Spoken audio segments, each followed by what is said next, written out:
The story begins with the MC seeing a wyvern flying in circles. It was the freest wyvern he had ever seen, and it was reason enough for him to be surprised. Since it was a giant being hovering through the skies, he decides to retire as a mercenary for a single major reason. Sometime later, he is holding a mage with his power, and questions whether he had been hiding abilities, since it is definitely not the kind of power a mere mercenary should have. Aster laughs at that and, grabbing something from his back, asks if that book is a grimoire. The man starts sweating cold but answers yes, and asks if he really thinks the entire army appeared there just to kill a hunting dog. The MC calls them trash just like everyone from the Declan house. He then gets straight to the point and asks how the devil expelled that book, but the guy only answers that he doesn't know. He finds it strange, since a greedy clan like the Declan clan wouldn't bury something like that in a basement, and even with the guy not knowing how to use it, they still chased him because of a book, and because of that, he believes it must be very valuable. The man once again orders him to hand over the grimoire, making it clear that he could beg the leader for mercy and might even return to being a mercenary. However, the MC only smiles and questions what kind of power the mercenary manager has to make that happen, and then asks him to say his last words. At that moment, someone arrives on the battlefield, leaving the MC completely startled by the sinister aura he just felt. The man approaching praises the MC's great instincts and introduces himself as the leader of the magical Declan house of the Eastern Continent and, having said that, wants him to hand over the grimoire so they can talk afterward. Aster doesn't hide his surprise, since he has been a mercenary for more than a decade and spent half his life working for the Declan house. But it is the first time he sees the leader in person. The Declan family is the strongest magical family on the Eastern Continent, and its leader is said to be the strongest mage in history, and because of that, he doesn't know what kind of man this mage might be. However, he doesn't give a damn and tells him to go to hell. The leader can't believe what he just heard, but the MC questions if he really thinks he will take someone else's hard-earned reward, since that makes him a very shameless being. Farron gives a smile and starts laughing in the middle of the battlefield. Aster tries not to show fear, but deep down feels that he shouldn't have seen the wyvern flying over the place, and to make things worse, the damn leader of the Declan showed up, and unfortunately, he knows the aura he felt wasn't a joke, and he is definitely the strongest mage he has ever seen. Farron admits it would be much easier to kill him and take the grimoire afterward, but asks him to return under the wings of the Declan, since if he hands over the grimoire, he will turn a blind eye to everything he has done. The MC doesn't respond, and the leader says again that the talent he witnessed is memorable, since after watching the fight, he still can't believe he didn't notice before, and guarantees that with that level of ability, he could go far if he had the support of the Declan house. However, after a lot of chatter, the MC says he agrees and states that he has one condition. If he gives him the position of leader, he might consider it. Farron gets irritated hearing that, but the MC simply tightens his fist and strangles his prisoner even more, until finally killing him. The family leader gets irritated and laments the direction everything is taking and makes it clear that he will probably die. The MC knows these are not empty threats, and when preparing, he charges with everything, landing a full punch that is blocked by a powerful barrier. He yells that it's impossible to know whether something is big or small unless it begins, and Farron answers that apparently, he will have to put a collar on the dog. Then, activating his magic, he throws the MC far away. He raises his hand, and another magic circle appears, putting even more pressure on Aster, since everything around him starts being destroyed, and he finally understands how powerful the leader of the Declan is. Since he can't find a single opening in the middle of these thoughts, he is struck by a barrier. Farron says that there are things one does not even need to measure to know, and activating another magic circle once again, says that the difference between them is colossal. Then a gigantic explosion is caused on the battlefield. The leader, unharmed behind his barrier, says that he did not kill Aster, since he only wanted to injure him, and asks if he is ready to talk. The MC, amidst the smoke, asks if by lowering his head and agreeing to return to the shadows of the Declans, everything would be forgiven. The leader responds that it is not simple to believe that. At this moment, Aster appears and, even wounded, points his finger and activates his magic. Since he is tired of eating dog food in the next second, he fires a devastating blast of power and excitedly says that just because the collar is shiny and the house is big does not mean it is not a kennel. However, this is useless, since once again the leader appears completely unharmed with his barrier active. Moreover, he activates another gigantic magic circle and guarantees that this time he will show overwhelming power as several powerful lightning bolts begin to fall from the skies. It is then that he stops to think about the reason why the other day he looked up and saw the wyvern flying freely, and that this is why he could not stop looking. At this moment, the leader approaches, confessing that he is surprised since he thought the MC would die, but he endured firmly and asks if he finally understood the difference in power between them. Aster admits that the leader is extremely powerful, but Farron asks if he is ready to talk since he still has things to say. The MC does not understand where he wants to go, and asks if by any chance he wants him to be a mercenary again, but he responds that he wants nothing of the sort, and says that his wish is for him to become the leader of the Bangshin family. He is surprised since he did not expect that, and as far as he knows, the Declan family is the most powerful clan on the eastern continent and strong enough to challenge the throne, and apparently they want him to swear loyalty as one of their vassal families. Thinking about this, he takes the grimoire from his dimensional storage and says that he finally understood the objective. The leader says he is underestimating his own value too much, since he wants not only the grimoire but him as well. Aster holds the grimoire, and Farron says he made a great choice since that action will erase all the crimes he committed. However, the book starts catching fire and he questions what the hell he's doing. The MC says that he was asked to give the grimoire, but was never told it had to be intact. He becomes extremely furious hearing this, and guarantees that he will not have a painless death. Aster makes it clear that he never did anything for money, because being a mercenary does not even pay that much, and asks if he has ever heard of the mercenaries devoured by the young masters of the Declan house. The leader is surprised hearing this, and asks if it is related to forbidden magic. He responds yes. Since the damned young men of the house devoured his friends and the family covered everything up. Farron asks if it was all for revenge, but the MC responds that he is not interested in that, since he knows that the life of a mercenary is not worth as much as his friends. So looking up, he says he simply did what everyone wanted to do. However, he also needed money, and that is why he finally decided to retire so he would never return to a kennel. Farron asks what his last words will be, and with a snap of his fingers, he casts one of his most powerful spells, the glorious blue flame that never goes out. He orders him to repent for every choice he made, but the MC becomes furious with this nonsense, since he has nothing to repent for, as his only option was to be a dog of the Declan family, and therefore prefers to return to the gray zone. At that moment he laughed like never before, since he had never felt so free, and he laments because he will not escape alive, but since he has no regrets, should he be reborn again, he only wants to find freedom to take his revenge. However, out of nowhere, the fire simply dissipates, leaving him confused. He looks to the side, and notices that the leader is standing still, and truly cannot believe that everything is frozen just like the grimoire in his hand, which begins to fly, and makes some magical gears appear on his chest, and he simply does not understand what the hell is happening. Suddenly, he opens his eyes and sees himself holding something. He also sees some people passing by, and does not understand since he was burning to death. He soon realizes that something is strange and questions where he is, and only then does he realize that he apparently returned to the past, since the place is familiar, and he finally remembers because that place is the gray zone where he lived when he was a beggar. He truly cannot believe he returned to the past. The day goes by and he decides to walk a little and goes near a river, and concludes that he is definitely his past self and younger, and he is certain because a fire mark was engraved on his chest, concluding that the grimoire probably has something to do with it, and even imagining that the Declan family was very interested in the book. He decides he does not care about anything.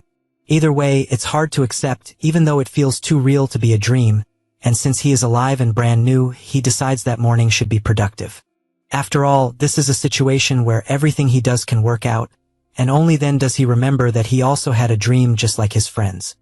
In fact, this person called his name and said that they were born as beggars from the gray zone, without clothes, without food, and without education, and asks what is the worst. The MC answers that it is hunger, but he says that if it were only that, they would not be in that place, and once again asks why they are in that mess.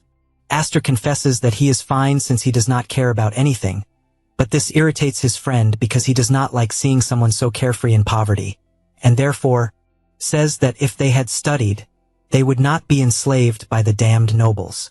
And after remembering all that, he concludes by saying that they wanted to build a library, a place where everyone could go regardless of status or gender. However, he wants to take a step further since he wants to build a tower and does not have many reasons. He just likes big things. He, with his bizarre face, says he will place the Declan's secret manual right at the entrance of the first floor, and both the cover and the content will have the symbol of that family and the secret techniques they guarded, and just imagining it was already making his mouth water. However, the problem is that he does not know how to get his hands on that manual. Either way, he knows that is a problem for the future. In the middle of these thoughts, he receives a kick to the face that throws him hard to the ground, and the boy begins stomping him since he had been saving the boy's spot and was hiding in that place. The MC does not understand what the hell is going on, and wonders if this is an ambush even though he has survived countless battles. Then he grabs the boy's foot, who gets scared because he was blocked. And Aster, with his frightening expression, says he was beaten 7 times, and therefore will retaliate 70.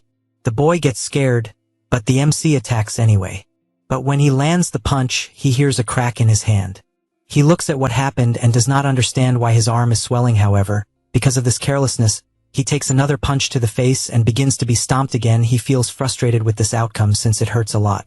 Although his heart hurts more than his body, suddenly the boy steps wrong on a rock and loses balance, falling into the river. When he gets out, he notices the MC is running at full speed and asks where he thinks he is running to. Then Aster looks back and makes it clear that he will remember the boy's face since he is not running away because it is a tactical retreat. He returns to the city and sits in an alley, and the first thing he notices is that his wrist dislocated without even throwing a strong punch. And therefore, he believes he will have to forget the construction of the tower because he needs to fix his body first. At this moment, he hears someone asking if he is hungry and notices it is a boy with red eyes. Because of that, he asks if he knows him by any chance, and the boy says no. Aster finds this very strange since the boy is completely dirty, but his clothes look expensive, and because of that, he must be a noble disguised as a walking bomb, and for this reason, he asks his name. The child responds that his name is Damien, and several other things about his life. The MC gets irritated since he is talking too much, but the boy says he has no mother. Aster apologizes and says he has no father and tells them to separate, but the boy just stands still and says he will go with him. This leaves the MC irritated since he does not know whether he should punch him or not, and the boy, with his hand extended, activates a magic circle saying he will heal him. This surprises him, but the boy keeps smiling and recites the words magic touch. However, Aster is aware that this is not just a magic touch since it is the light of healing, a secret technique of the Blander family that fell into ruins thanks to the Declan family. Because of this, his mercenary instincts tell him that he just got involved in something rotten and dangerous, and he does not understand why a child from that family would be in the gray zone. Because of this, he calls for the boy, but Damien, with his different colored eyes, asks if he called him. The MC thinks this is awful, as he remembered that there was a family member with different eyes, and that was the monster of Blander, the butcher who would not die even if killed. Then the boy starts playing with ants, and the MC does not understand if they are the same person. Before regressing, the MC was a mercenary who went toward the Blander family at the request of the Declan family. The group questioned why that mission was necessary. Since the Blander family was strong, one of them commented that he had heard that a monster who healed himself had invaded the territory, and that many had probably died. The MC was wondering if it was an ogre or something like that, and only then did he see what it really was, since it was not an ogre but a person splitting someone else in half. This person used unique healing magic endlessly, laughing while fighting, nothing more than a madman. He was the monster of the Blander, the butcher who would not die even if killed. That was Damien von Blander. After remembering all of this, he is still intrigued as to why a direct descendant of the Blander would be in a place like that. Suddenly, the boy changes his expression and asks them to eat since his mother said he needs to eat to stay healthy. Aster agrees but asks if he has money. The boy shows a bag full of gold, and the MC, not being stupid, says that now they are best friends. Damien asks if they will become friends out of nowhere, and he responds that there is nothing wrong with being friends and friends share what they have. With that said, he shouts that it is time for them to eat. After going to an establishment, he breathes relieved since the dinner he ate was good, and he is confused since Damien is restless. The boy says he has always slept outside his house, and that it is the first time he sees a house on top of where they. Then he gets on the bed and says he also has no father. Aster tells him not to act like it is a competition, and asks if he at least has a mother. The boy starts looking for her, and the MC is disappointed since if the woman is not in the house then she must not exist, and he asks how long the boy has been alone. He responds that it was since he ran away from his family, and counted 10 times that he slept. The MC is surprised since it implies he ran away, and asks if he ran away 10 times. Damien responds that he takes several naps and explains that there are 2 per day, but he only counts the naps, so it totaled 10 times. Aster gets increasingly confused and concludes that he has probably been running for 3 or 4 days, then looks to the side, and falls face first onto the bed. Since he definitely found a madman, he also realizes that he may end up being a babysitter for someone connected to the Blander family, and might even get help facing the Declans. He also knows he needs to solve other things first, so he says he will sleep and asks not to be disturbed. The boy asks if he will practice breathing, and he confirms. Then he begins to sleep and remembers that before the regression he had stolen several noble magics and almost died several times, and the magics he learned were the body hardening technique, spiritual magic, summoning, alchemy, and several others. However, before dying, he found a truly catastrophic power at that moment. He opens his eyes and thinks that he will learn the foundation art of the Declans, the technique of celestial origin. He is pleased since he memorized it once he researched it, and therefore begins to use the breathing technique. However, an incredible energy begins to come out of his chest, and he feels an intense burn as if his body were under lava. But he knows he needs to stay focused and endure. Besides that, he notices that his body has impurities and does not know why they are in him. He is aware that it is a high-level magic used only by the elite. It forces the mana pathway and burns the impurities in the circuit. That is the mana bath. After going through all this, he opens his eyes as if suffocating and gets up questioning how much time has passed. Damien, however, is sleeping peacefully. The MC does not hide his surprise since there are no impurities in his circuit, and even his mana is purer than in his past life. But he knows that even so, to defeat the elite of the Declans, even if he regressed 100 times, it still would not be possible. However, full of confidence, he is certain that his chances have increased for having been a mercenary after all this. The next day Damien says that his hair turned brown, and the MC only imagines that he had to change the boy's hair since it was flashy, and also his clothes since they were noble. Damien then asks what they are going to do, and the MC, smiling, says that they are going to make a little mess. Spotty is outside stretching and notices that the day is beautiful. Only then does he notice something and sees that it is the MC again, and therefore asks where the hell he went and if he bathed in sewage by any chance. Instantly, Aster lands a punch on the boy's stomach, making him fall stiff to the ground, and, still irritated, tells him to get up since he still needs to take 123 punches. At that moment, other boys scream, asking what is happening, and come closer, wanting to know who the bastard was that picked a fight with Spotty. However, this only makes Aster excited, and together with his friend, he wonders if he will go overboard. The brawl begins with the MC beating all the kids while Damien only watches.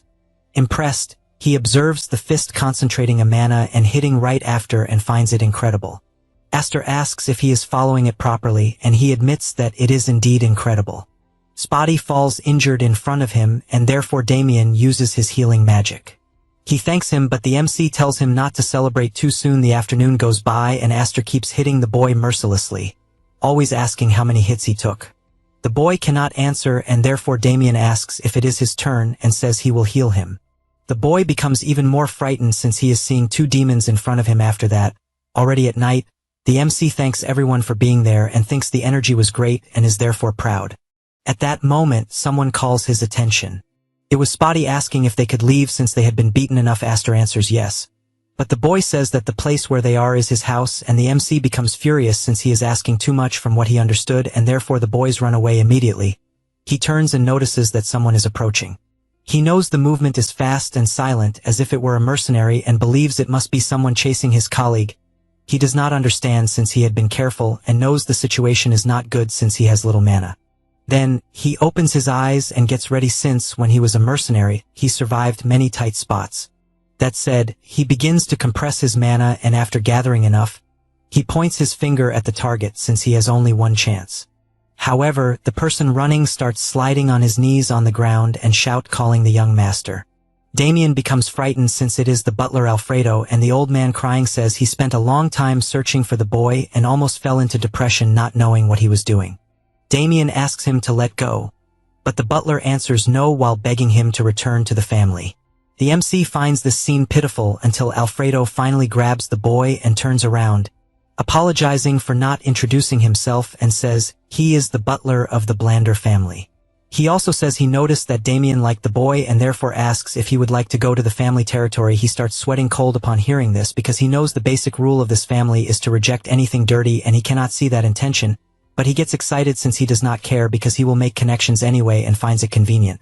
Since the family territory is on the way to the capital, after thinking all that, he thanks for the invitation since he will accept it. Then he imagines he strayed a bit from the path of building a library, But at the moment it is not important since he just wants to know if the family has tasty food. The night goes by and they finally arrive by wagon at the place.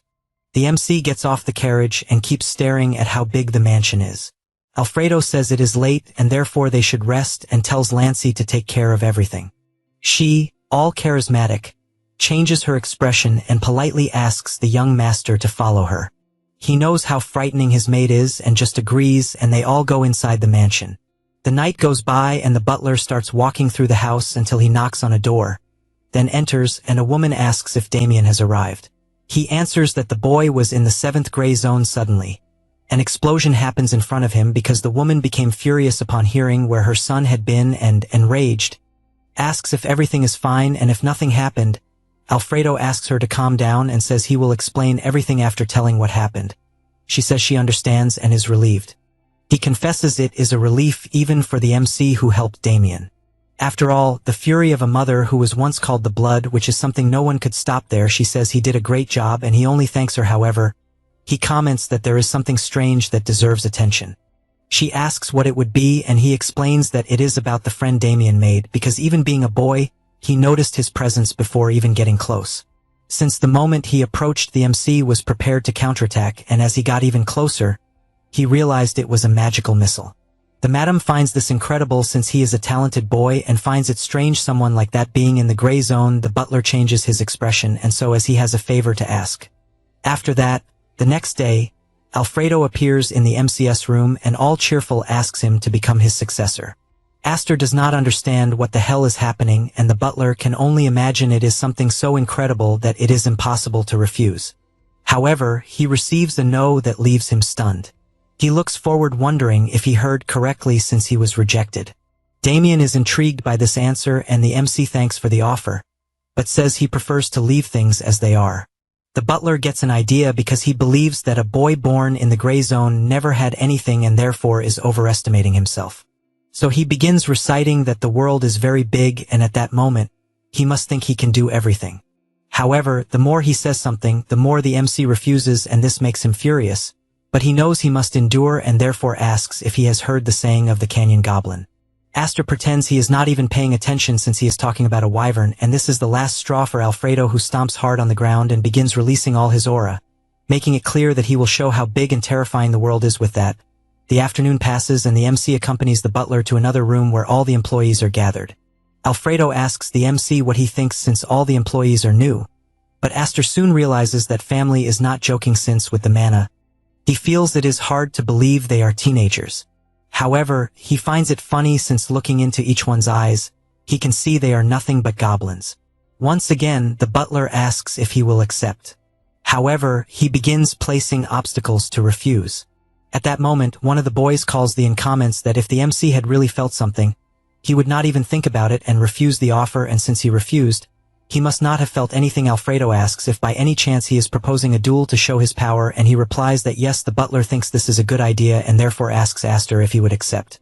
He quickly realizes that he must be irritating in the eyes of others since all the boys think he is nothing more than a lucky beggar who came from nowhere, and so he asks if he can choose the opponent. Alfredo says yes, and the MC starts by pointing his finger at Winster. However, he does not stop there as he points his finger at several other boys and concludes that he will fight 5 at once and even provokes them by asking if they are afraid of dying. The butler is surprised to hear this but bursts into laughter because he likes the spirit of his possible successor, but before that, he asks if he can take responsibility for his words and he guarantees that yes. Alfredo thinks this is great and says that if he lasts 1 minute, he will receive a reward, but otherwise he will have to take responsibility. Aster does not like this at all since he is certain that he is talking about succeeding the position of butler, but he accepts anyway. They all go to the arena and an instructor asks if the boy is not in danger. He answers that yes, and that is why the fight must happen to break the stubbornness he has. The instructor does not like this at all since his career is at risk and therefore decides to check with Damien what he thinks and comments that the MC is in danger. However, he is simply pleased, but Lancy scolds him since he should not get involved in the fight because the madam will be angry. The butler orders the instructor to start the match and he is upset because orders are orders. Lancy notices something and says she will step away for a moment but asks the young master not to interfere. However, he laughs without guaranteeing anything. Runfit goes to everyone and says he will explain the rules, starting with the duel being turn-based. However, the excited butler says no since everyone must participate at the same time. He does not like this idea at all, but goes back to explaining that the fight ends when one side gives up, but an instructor can stop the duel at any moment. Winster is irritated to see a beggar in front of him acting like he owns the world. At that moment, the instructor orders the fight to begin. And immediately the MC lands a punch on the boy's stomach as well as on all the others, making them fall to the ground. Winster cannot believe what he is seeing, and the confident MC tells him not to underestimate short guys. The boy is frightened since in front of him, he is seeing the magic mission spell. Aster wastes no time and fires all his attacks, telling them not to judge people without knowing them, and all the magic missiles hit the heads of the boys. He cannot believe he is losing, and in the next second the MC appears in front of him, assuring him that he will show how big and ruthless the world is, then lands a punch that sends the guy flying. With that, the MC tells him to learn the lesson well, but the boy starts screaming that he is crazy since what he used was not magic. However, Aster runs in saying yes and lands a kick right in his face since it is body magic. Everyone present is shocked by what they are witnessing since Aster is beating everyone up. Alfredo is the most surprised because he saw a magic missile being compressed from 4 to 5 times, and remembers when he was about to receive that attack. He concludes that it is definitely mana control, but what surprises him most is how good the MC is at hitting people. Meanwhile, Damien goes around healing everyone so they can get beaten up more. Suddenly someone yells the butler's name, who looks back frightened since Madame Lena is watching everything. The instructor cannot believe her presence and cries with emotion since his work partner must have helped. The madam asks what happened, and the butler replies that they were doing a test. She is confused by this since what she is seeing cannot be called a test. She makes it clear that it is for gathering the newcomers so they can leave. Damien is to go to his room just like Aster. Lastly, she calls Runfit's attention and says he is fired. He simply cannot believe what he just heard. After all that, already at night, Bianca asks the butler what his intentions were since he went too far. He apologizes and assures that he will accept any punishment. She sets her cup on the table and asks if Damien helped in the fight. Alfredo replies that he did not, and confesses that he was impressed by how good Aster is at hitting people. Then he apologizes and says he has something to say about the magic missile he mentioned before, and explains that the boy compressed it 5 times to increase its power. She concludes that apparently he is excellent at controlling mana and has never seen anything like that happening before. Furthermore, defeating 5 newcomers alone with a single magic missile is something difficult even for high-level mages since it requires manipulating pure mana. She also asks about the proposal to become the successor of the butlers. Alfredo says that Aster firmly refused. She says she understands and imagines she needs to reevaluate the MC and change what she thinks about him, and therefore orders him to bring the boy. He obeys this order, and the madam, accompanied by her son, tells him to sit. The MC asks what it is about, and she hands him a box and says it is the prize Alfredo had promised. He did not know what it was, until he remembers that Alfredo indeed mentioned giving a prize. She asks him to open it, and the MC, when picking it up, without thinking twice, realizes that it is a high-class item that shines very brightly. He finds this suspicious, since giving a gift of that level means they are planning something. The madam asks him to accept without worrying, since besides helping Damien, it is also an apology for the fight. He asks if he will need to join the family to be able to eat. She says no. He then asks if it is poisoned. She says no. He then gets straight to the point and asks if there really is no hidden motive. Bianca assures that there is not. Aster gets excited since it was an unexpected gain with no intentions behind it, but the madam says she wants to change the subject since there is something she would like to propose. He immediately changes his expression since he knew there was something behind it, but she, placing her hand on her son's head, simply says that she will arrange an admission for him at the academy and therefore wants him to go with Damien. She explains that her son was supposed to have enrolled 1 year earlier, but refused, and so they delayed it, but they did not expect the boy to run away, and therefore she made this proposal since she knows Damien likes him. In fact, the boy agrees by saying that if a friend goes, then he will go too. The MC thinks it makes sense since for Bianca it is a problem if her son runs away again, but he also knows it is a great opportunity for himself since it is a good academy that will give him connections with the rest of the world. However, he also knows it is as if they were putting a collar on him, so he says he will think about it, and she agrees and says she is curious about something and therefore asks why he rejected Alfredo's proposal to become his successor. The MC looks toward the door and smiles, then says that he only cares about his knees. The madam does not understand what this means, and Alfredo, who was listening to everything by the door, also questions what he meant. After that, already at night, The MC goes to his moment of meditation and begins to concentrate since he finally understood what a high-level item does. He also reflects that his physique became suitable for flames, as normally absorbing spiritual power causes some losses and accumulations of impurities. But it was effective. He also thinks about the Academy's proposal and already has his answer since he will join because it will be easier to find a patron. But unfortunately, he thinks he is walking straight into a trap. He decides to take a walk around the mansion. But as soon as he leaves the room, someone asks if his name is Aster. The MC sees that it is a boy, but finds it strange since the direct lineage of the family has only Damien and he doesn't understand how that family has so many irritating people, so he answers that he is not Aster. The platinum-haired boy finds it strange since the description he received was that the boy had an irritating look and dark hair. Aster points to his own hair and completely changes his expression since he does not have an irritating look. The boy finds what he is seeing bizarre, but soon says goodbye since it is indeed a gentle look and apologizes for the misunderstanding. Suddenly, Alfredo appears begging the MC to clear up the misunderstanding and says that he won't need to kneel when succeeding him. Aster cannot believe that the butler had to appear at that exact moment, and when he looks ahead, he sees that the platinum-haired boy noticed his disguise.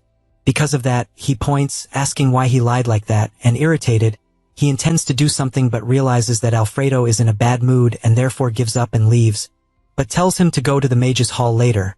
The butler asks if something is wrong and the MC replies no. He still thinks he is very stressed and therefore it will be good to see the boy later. Then he calls for the head butler and asks if he could meet the madam. The next day Bianca welcomes Aster and asks if he has already decided since he wanted to contact her very early. He answers that he will indeed go to the academy. She is surprised by this direct answer and happy that it was quick and asks them to prepare as fast as possible. Besides that, he is to feel at home during this time. He thanks her for the kindness and leaves the room. Then the butler enters and she says that the MC accepted out of gratitude. Alfredo gets excited since he expected no less from his future successor, and says that the flames of passion are in his eyes and comments that during the first semester they will be able to cover everything. But he does not know how the next ones will be, since for a homeless boy from the gray zone it will be difficult to get a registration. This is when he will take the opportunity and the butler himself will be like an angel helping. The madam interrupts him and says he is making too much noise. He apologizes since he got a bit carried away. She sighs in relief but understands why Alfredo is so happy.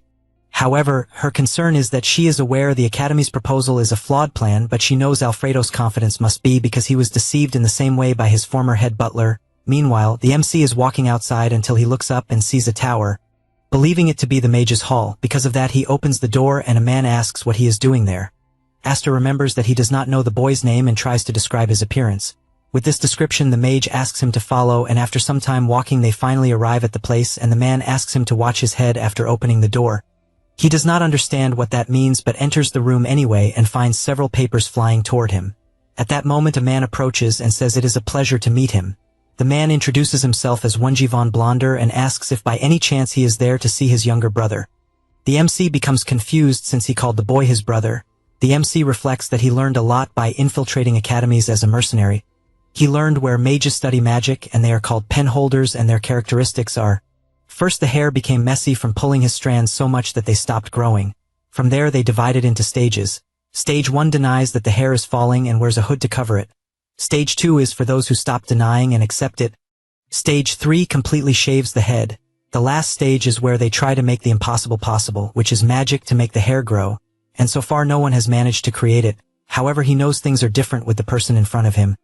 Wenji starts by apologizing since he cannot imagine someone acting with bad intentions toward his brother. But he is sure that a guest of the young master would not make such a rude mistake. The MC just stares at him, finding it amazing since the boy is even young. Then he asks if by any chance he works at the Magic Academy and he answers yes since he is currently acting as vice-rector. Aster is surprised by someone so young being a vice-rector and knows that the Blandor family would not put a nobody in that position. Then Wenji comments that Aster is a little different since he is not a typical rebellious young noble. He laughs hearing this and does not understand how the guy in front of him being a mage has no dark circles and can still smile and even has great compatibility with him. Then Wenji congratulates him since he heard that the MC was encouraged to enter Zenian Academy, and assures it will be a great opportunity since he will be able to learn a lot. Aster quickly realizes that the guy is trying to get to know him more by talking about the Academy's affairs. However, the silver-haired boy apologizes since he got carried away and started talking nonsense and asks to return to the main point. He places the cup on the table and says he would like to know if he would risk his own life for a friend. The MC starts finding all of this senseless. But Wonji takes a book from his magical inventory and places it on the table, saying that he will give the book if he manages to risk his own life. Aster does not hide his surprise since he knows the book is the Blandor family's secret. The healing light. After that, in the garden, the madam is walking a bit and trimming some plants. She looks up and confesses that it was a good decision for Damien to go to the academy since the problem was solved without a headache, and she even thinks Aster is a great boy and friend, besides being talented and having a strong personality. Then she smiles since there is something she liked even more about the MC, which was that he did not change at all even after learning where Damien came from. She finds him different from everyone and believes he deserves to be by Damien's side. However, for that reason, he also does not belong anywhere and is like a bird outside the cage. She knows there are many ways to keep someone close and therefore needs to buy time since for her son's sake she cannot lose someone talented. Aster, before the book, does not understand how he is receiving something so important from the Blandor family and begins to wonder if it is a trap. He also looks at the clear and transparent eyes and finds it annoying that he cannot read the boy. The MC knows that if a person is good or bad, the eyes show that emotion, but it is as if Wenji were wearing a mask to the point that not even he himself knows his true self. The silver-haired boy confesses that the matter of the book is not something to be taken lightly, and asks him not to be careless with his answer. Aster says he will answer and admits he hates this. Wengi completely changes his expression, and that was the MC's intention. Therefore he says that if there is something he wants to know, he should say it, and if the MC can do it, he will, and if he cannot, he simply will not. Wengi assures that just hearing it could put his life at risk, and if he hears it and refuses to do it, he might even need to eliminate him. The MC does not let himself be intimidated and tells him to kill him already, assuring that you only live once. However, he remembers that in truth this is his second time living. Immediately Wengi starts releasing his killing intent, which makes even the tea on the table tremble. However, Aster does not change his expression at all. The silver-haired boy smiles and apologizes since he cannot do something like that and says that the MC passed the test. He also makes it clear that he needed someone trustworthy and that it could not be someone from the Blandor family. The MC hears this, but inside, he is sweating cold since he definitely felt that the boy almost punched him with all his strength. Wengi explains that he has high expectations since he knows Damien does not look kindly at people.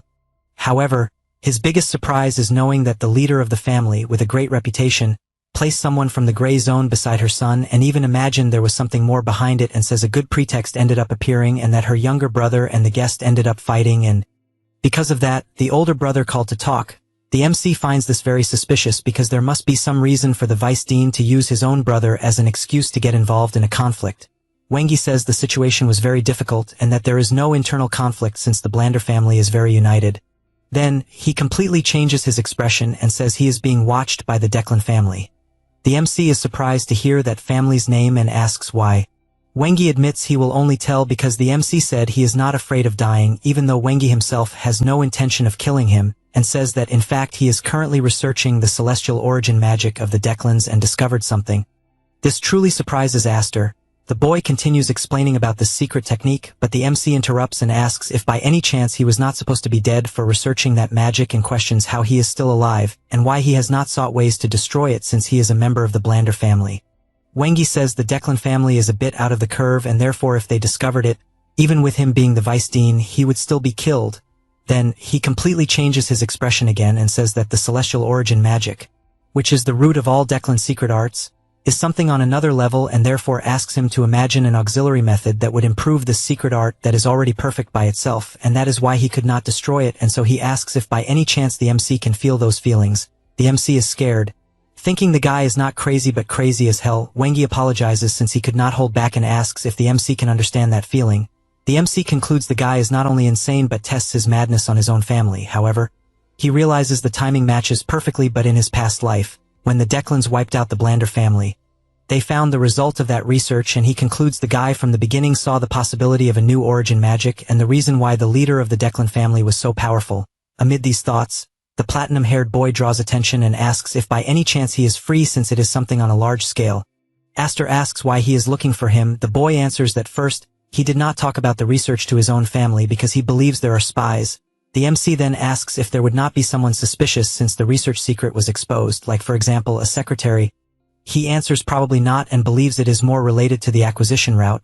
The MC comments that if that is the case, they probably allowed themselves to be caught on purpose. Wengi agrees, and since he was in a tight spot, he revealed only a little of the research because he does not want to die. Aster goes straight to the point and asks if it would not be better to ally with the Declans since they would welcome him with open arms. He agrees but says he has his own reasons and then stands up, saying he needs the MC to do something since he has no connections with the families. And confesses, he unfortunately did not have much progress with the part he was given. So with some papers in hand, he says the reward for doing this will be enormous and asks only to deliver the thesis. He is holding to Professor Perrin of Xanian Academy, and after doing that, the MC will receive the Book of Healing Light. The MC thinks for a moment and smiles since he is definitely very lucky, therefore, he asks to do something else and says he will take the Healing Light magic as collateral for the risk and also the new some celestial origin magic when it is complete, and only from that point on, they will be able to say they are on the same boat, so it is all or nothing. Wengi asks if he has no shame, but Aster asks him to just say yes or no. The vice director sighs since the name of the magic does not matter to him, and he knows that the celestial origin magic will not be useful to the MC in any way, and when it is ready, he will deliver it complete. However, he also says that he has a condition, revealing that when the research thesis is complete, he will need another favor, and when that moment comes, they will need to form a partnership. Aster holds the documents in his hand since he does not find it difficult as long as it is related to the thesis, and also says that he does not know how to read. Wengi simply cannot believe the absurdity he just heard since everything obviously revolves around knowing how to read, until the MC says he is joking and asks if Professor Parnu is really someone trustworthy. The silver-haired man explains that he has been friends with the professor long before becoming vice director, and that they even fought for first and second place. But the rivalry ended when he returned to the Blander family. The MC immediately understands what the guy meant and starts wondering about this Professor Parnu and finds it irritating that there is another lunatic like the silver-haired one at the academy. After that, already at night, the MC removes everything he had in his possession and imagines that he received a spatial pouch since he needed to keep the thesis extremely hidden but does not understand why there are so many books. However, he notices that there is also a letter. He decides to read it and already imagines it will be a pain. The letter says that he selected and saved the essential magical texts so he can learn in the future, and wrote the order in which he should study them, and therefore asks him to devote himself to cultivating the intellect worthy of the talent he possesses. He is surprised by Wengi's words and then organizes all the books since he needs to study from basic to advanced. He finds this great and then picks up a pen and begins listing the sponsors. He reflects that, aside from the Book of Healing Light and the Celestial Origin Magic, he is in possession of 132 books and thinks about the new friend he has made since he is receiving many privileges from this friendship. Furthermore, he knows that the books he received from Wengi are not ordinary books since they are a perfect study guide and will allow him to learn any magic. He then concludes that, at first, he only thought about filling his tower with books. But now, he is thinking differently since the identity of the tower will be a place that offers knowledge to all who seek it. Still, at night, somewhere else, Wengi is observing the moonlight and imagines that he had an unexpected gain since, regarding Aster, he would use him to deliver the thesis to the professor and, if he did not do so, would simply discard him. However, he found the MC extremely interesting. After all, he found something interesting and remembers when Aster asked him to kill him at once since you only live once. Remembering this makes him burst into laughter, since he felt that he really wanted him to kill. And, even knowing it was an empty threat, he found it sensational. Moreover, he felt that the MC's gaze was not something superficial since he definitely treated death as if it were nothing. He concludes that Aster is completely different from anyone in the gray zone and therefore believes the boy is hiding many things. But he does not care since he found someone with the same level of gaze and, above all, who produced the same results as his work. However, he admits to being worried if the MC really does not know how to read but finds it impossible. The next day, already in the morning, Aster prepares to leave and has his luggage ready. The maid picks up the suitcase to carry it and says that, when they arrive at the academy, she will process a simple document registration and also informs him that he and the young master will not need to take the entrance exam. Then she looks back and, smiling, says that the boy matched the outfit very well. The MC thanks her for the compliment and starts imagining what it is like to not need to take the admission exam since it is a privilege of noble families and he does not think it is bad. Then Damien calls for his friend and Bianca asks them to take care of themselves, as well as reinforcing that it is a great opportunity for Aster to achieve excellent results, and he thanks but imagines that he was already thinking about the results he wants since he knows that Xenian is the greatest Western academy and countless sponsors are there, and therefore he needs to take them all for himself. Then, confident, he asks all his future colleagues to wait for him. While they are traveling by, the MC picks up one of the books and concludes that Wengi is in fact an exceptional mage since the fundamentals of magic are simple but the interpretations change from person to person. Comparing it to water, for some water is life but for others it is a disastrous flood. a difference in perspective, and even following the same principle, each noble house developed in its own way. Then, after analyzing many grimoires that were in the bag, he realized that the alterations Wenji made to the celestial origin magic are surprising at this moment. Damien calls his friend and shouts that they finally arrived since they are in front of Xenian Academy. Aster is not even surprised, even though he did not know the academy, and Lancy informs that the carriage cannot proceed from that point on and explains that during the admission exam, it does not matter if one is noble or not, they must enter on foot, and therefore she says they must say goodbye and still wishes that both learn many things. They both say goodbye to the carriage, and Damien shouts that they need to run since they were told they cannot be late to get the seats. The MC does not understand what the hell the boy is talking about, since the ceremony is not a play where whoever arrives first sits first. However, he reflects on what the maid said and imagines that maybe it is so Damien does not get lost in the school, and therefore he will let it go since Lancy is somewhat sweet but not a good person. After entering, several people are gathered and Damien does not hide his surprise. Since he is very excited, he looks around and says that Lancy was right, since if they had not arrived early, they would be left without a place to sit. The MC just takes a deep breath, puts his hand in his pocket and reads where they should sit. The young master asks them to hurry since they need to sit quickly, and the MC does not understand since Damien was exactly the person who did not even want to step foot in the academy. And he does not understand how he is so excited. At that moment, someone bumps into the boy hard enough to knock him down, and, looking up, he sees it as a brute. The guy asks if there is a problem, and Aster just helps his colleague up. Then Damien apologizes and says he will pay more attention when walking. However, the guy tells him to wait and asks what the hell they spilled on his clothes. The MC notices that it is saliva and believes the guy must be the heir of some noble family. Immediately, Damien starts cleaning the guy's clothes with his own saliva, and this makes the guy even more furious to the point of throwing a punch, with everything calling him an idiot. However, the attack is blocked before it hits Damien's face, and the MC holding the guy's hand tells them to stop right there. The man asks who the hell the boy is, and he replies that they are just friends. The brute says he understands since he saw that they are good friends, and confesses that few would take a punch for a friend. But unfortunately, they chose the wrong person. Aster quickly realizes that it will be difficult to get along with the students on his first day, and does not even care anymore since he asks if he wants to settle it with a fight. Soon, people start gathering since they heard there will be a fight, but do not know who the people involved are. At that moment, a person shouts asking if everyone is kidding and asks if they will just stand still. The students do not understand if it is to separate them or something like that, and the boy points out that no one can fight with everyone around, and therefore, everyone should give space to the newcomers. Immediately, the students use their magic and form a barrier around the fight and even start betting on who will win. Meanwhile, someone is watching from afar and finds this interesting. Aster prepares himself and says he is from the D-Lamp house and asks the MC's name. He replies that he is not from any noble lineage and therefore, he should think of him as a nobody. The guy finds this interesting and, since the space is small for mages, says he will let the MC throw the first punch. The MC hears this and smiles since he found the guy funny, and therefore provokes him by asking if he is not talking too much and if, by any chance, this is fear. Aster becomes furious with this provocation and charges forward with everything, delivering his most powerful punch. But Aster blocks the blow and, gathering mana in his arm, warns that he is not just a lake, and with that lands a full punch on the guy's cheek. Sending him flying far away, Aster steps back and cannot believe how he received such a strong punch and no longer even knows if Aster is really a mage. Suddenly, his body begins to heal and he realizes that the one using magic is Damien and does not understand why the hell his enemy is doing that. Because of this distraction, he looks to the side and receives another blow that he blocks by reflex. Time passes and Aster keeps defending the entire time, unlike the MC who keeps attacking non-stop, and Damien is always happily using his healing on the opponent. Aster starts thinking the two of them are crazy, and after taking a combo, he questions whether he is actually feeling fear at this moment. The audience shouts telling him not to hold back since he is the sacred pride of Dalampi, and therefore everyone trusts him and wants him to finish the fight quickly.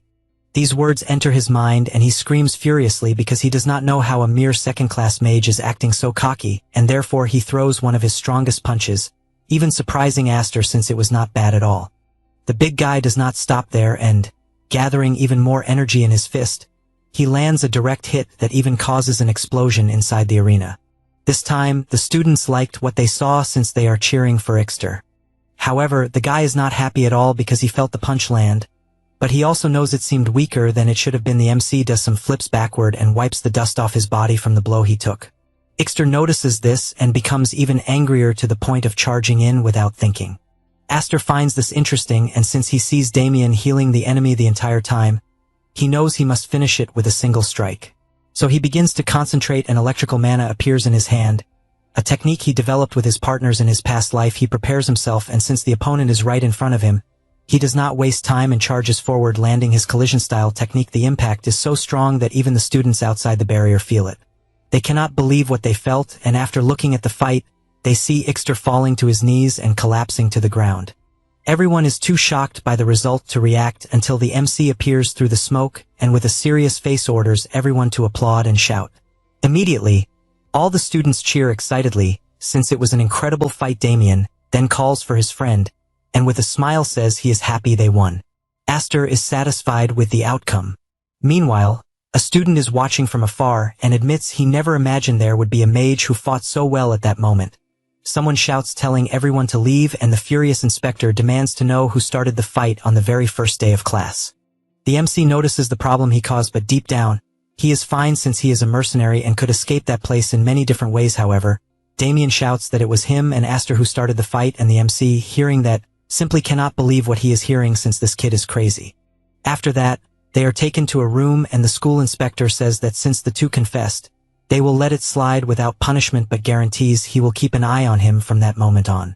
The MC just stays quiet listening to everything, and after that they leave the room, and he feels relieved since the ceremony has not started yet. As they walk, other students gossip since they saw Aster defeat a martial artist even though he was smaller. Damien thinks it is awesome that people are looking at them. After walking a bit, they see that their seats are empty, and Damien excitedly says that their new friend probably saved their spots and that it is incredible, but Aster knows that is not the case. Then the director introduces himself and begins his long speech. Damien even falls asleep, and the MC is surprised since the director delivered a long speech and did not even sit down. He then looks to the side and finds it incredible how fast his friend fell asleep, and to make it worse, he is drooling. Suddenly, he notices that someone caught the director's attention, and this person informed him that there is an important place he needs to go to. The director finds it strange since nothing should be more important than the entrance ceremony, but with no other options, he apologizes to all the students because something urgent came up and says he will finish the lecture at another time.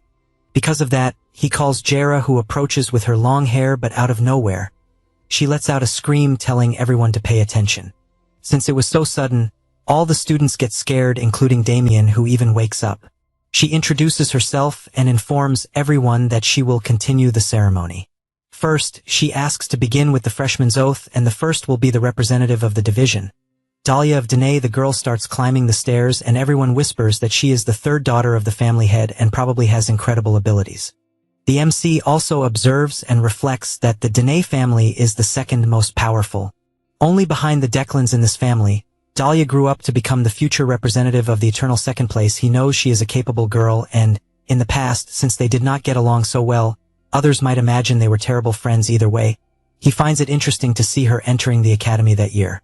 Next, Jera calls the next representative, who is Paul from the martial arts division. He stands up, and Aster notices they did not call him by a family name, so he must not be a noble. The two students who were called remain standing, and the redhead says she will introduce the teachers of class 172 and therefore asks them to enter. However, before that, Dahlia does not stop looking toward Aster, and he notices it almost immediately but turns his gaze away since there is not much he can do at that moment.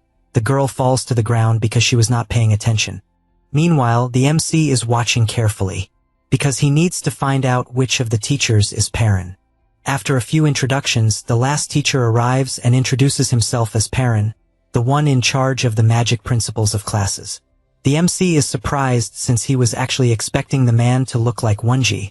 But they are different, and since the platinum-haired one used a mask, he will not judge too quickly. Jera informs that the teacher's introduction is over and the entrance ceremony is concluded. So everyone must follow the staff to their designated dorms as everything ends. Aster calls out to his friend, who asks if it is over. He replies that it is not, since they caught the boy sleeping and therefore they were expelled, so they will go straight home. Damien processes what he just heard and is shocked, not believing something like that happened. After that, still in the academy, the MC walks to his new dorm, finding Damien's reaction to the joke funny. until he finally arrives at the place and enters, amazed at how big the room is. He also notices a box beside the bed and realizes it contains materials. He hangs some clothes in wardrobe, and while doing that, hears someone entering and notices it is the guy called Paul. Believing he will be his new roommate and even looks irritated, Paul, without much conversation, asks that they do not bother each other, and also states that it does not matter who the person is or what he will do the whole time since he does not want conversations or anything like that. And face to face with the MC, he asks if he understood perfectly. The MC thinks the guy is too bold, and Paul asks why he is not answering. Suddenly, Aster makes a slight movement and the guy gets scared, questioning what he is trying to do, but the MC finds it interesting since the way the boy would draw his sword would be in a manner certain not to hit anything. Then, he smiles and says he will go out for a bit, and tells Paul to do whatever he wants. However, in exchange, he tells him not to complain if he himself makes noise after midnight. Then, outside, Damien meets him and asks who the roommate is. The MC replies that he has no idea. Damien, still full of energy, asks to walk around the academy since there are many things they need to see. Aster knows that the Zenian Academy is gigantic, and therefore it is a good idea for them to get familiar with it so they do not get lost. And he says he agrees since it is not a bad idea. However, he imagines that something is bothering him, and it is not as much as in his past life, but his senses are on alert. Then, observing in a certain direction, he notices the presence of a mercenary from the Declan family and becomes excited to discover how many more of them are in that place. With that, the two begin walking through the enormous magic academy and pass by all kinds of places, even finding a pond inside the academy. But after walking so much, the MC is already feeling tired. Then, he tells Damien to make one for him. The boy does not understand what he means, and he explains that he is talking about the pond since it is enough to ask them to build one in his mansion and pour water inside, and he will have a pond just like the academy's. Damien finds this incredible and says he will ask for an even deeper one. Then, he starts imagining what name he would give the pond. After that, they spot a statue and he decides he also wants one. The MC suggests making one in the shape of a dragon and says the scales will be wonderful. After that, he asks to return since it is already late and imagines that he managed to count 7 mercenaries in total and that there are probably more than 10 hidden, and based on how they are all distributed, he believes the target is the second magic hall of the academy. He knows that the place is where Purin is, and besides that, the Declans must also know about Wenji's friendship, and therefore they would obviously suspect that connection. He looks back and becomes excited since he had even wondered why they had not acted yet. But the moment he thought about it, they all began to move, and because of that, he wants to discover how much the mercenaries know. After that, already at night, a mercenary moves at high speed throughout the academy until finally reaching number 2. He asks where the others are, and the hooded man replies that they went ahead. He then asks whether he is referring to the main or secondary target. And the mercenary says that apparently they discovered something about the main target, and that by midnight, the objective will be delivered to the secondary target. The man says he understands and reflects that the main target, which is Wenji, has begun to move, and among the various secondary targets they must watch Professor Purin. Only then does something cross his mind, and he questions the single digits since the target is powerful, and they need at least a single digit. The hooded man replies that number 1 will not appear, nor the other single digits. This worries the man since the situation is not good. But the hooded man asks him not to worry, since Callahan, who is the fire demon, will join them. The man is surprised since he knows that this person is the vice leader of the Declan's mage squad. The Red Jewel, he even likes the idea of the guy being cold-blooded, but that is why their lives are in danger, as they will die if they jeopardize the mission with that person present. The hooded man warns that the operation cannot turn into an open conflict, and with that said, the two leave through the window, but they do not realize that Aster had been watching them the entire time, and also overheard that the mission would be at midnight, and that Callahan would be present. He knows that Callahan, even when he was a mercenary, never left his prime. After the Declan family bet their own survival against the Blander family, he remained loyal to the family that was in decline, proving his devotion even at that moment. He is a dangerous man, but his golden era happened after the war against the Blander, the firestorm of the Declans that no one could stop. He is a man who managed to carve his name into history as a war mage. The MC concludes that he will have to put an end to this mage. After all, Callahan's magic is one of the Declan's arcane fire arts. Because of that, he wonders why one of the mercenaries suddenly appeared, since it seems he obtained an unexpected gain. However, he still has a doubt since their target, which is Wenji's thesis, is in his own hands. And even so, the mercenaries said it was delivered to the secondary target, Professor Perrin. Besides that, he does not believe it is possible that the thesis in his hands is fake. And there is no way their objective is anything other than the thesis for this reason. His conclusion is that what will be delivered that day is a false thesis. Meanwhile, in his room, Paul puts on clothes, puts on his glove, prepares his sword, and gets ready to leave the room.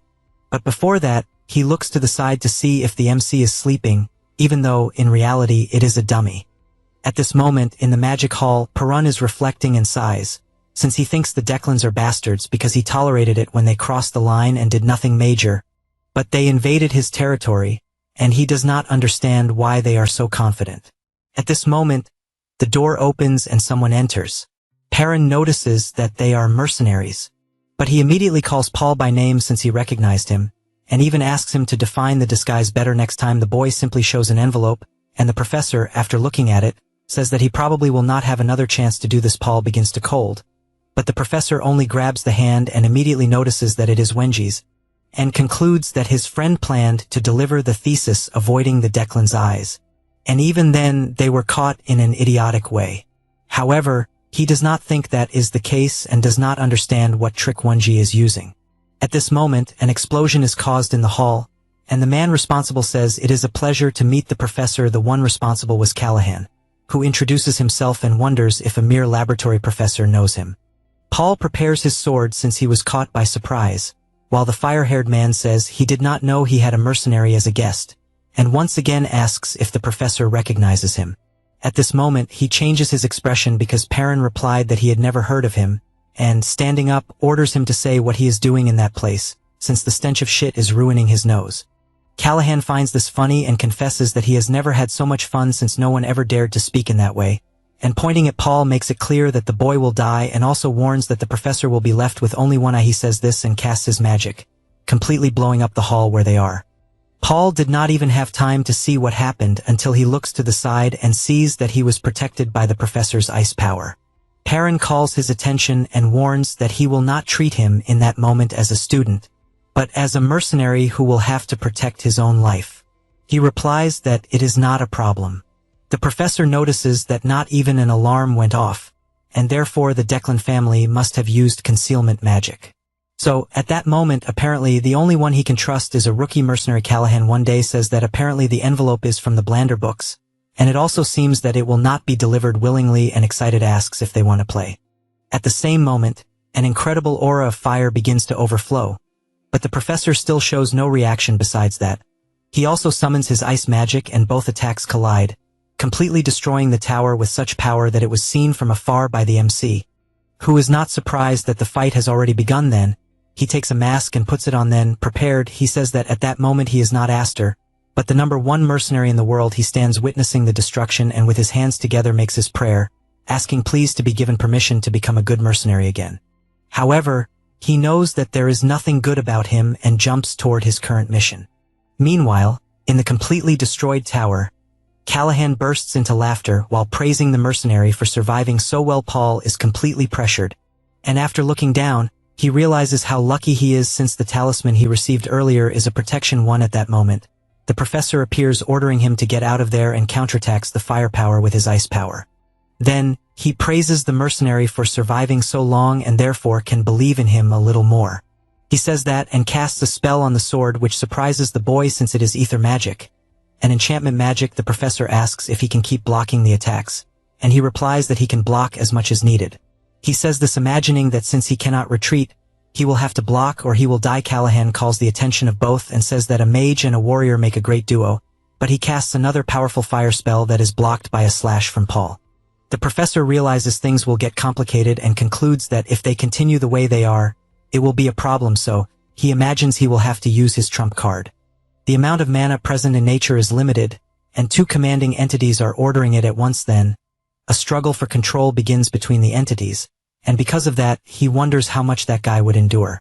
Callahan watches the professor unleashing that enormous power and also gets excited since he wants to do the same, and both begin to overflow with devastating power as if they were two monsters. The power becomes more and more intense to the point of causing catastrophic destruction in the place. Paul watches this and thinks everything is crap since he is witnessing two monsters fighting, and there is simply no gap to escape the power. He is lying on the ground unable to move since he did not imagine things would escalate to this extent from afar, it was possible to see a giant whirlwind, and the Declan's mercenaries are on alert, but one of them tells them to wait since attacking at that moment is suicide and asks how many mercenaries they still have. However, in the same second, they are swept away by a trail of destruction and conclude they were caught in an ambush at this moment. The MC finally arrives at the battlefield and appears in great style, drawing the attention of both Callahan and Perrin. Aster just tells the two to pay attention to the badass entrance he made. This makes the two mages cease their attacks, and the fire hare, furious, asks if this is some kind of joke. However, the MC moves at high speed and reaches Callaghan's neck, saying that place will be his grave. The mage feels the danger he is in and, acting on impulse, raises his arms and fires a colossal firepower that even throws him backward due to the pressure. Even so, his body is injured and without time to think, he finds himself cornered once again.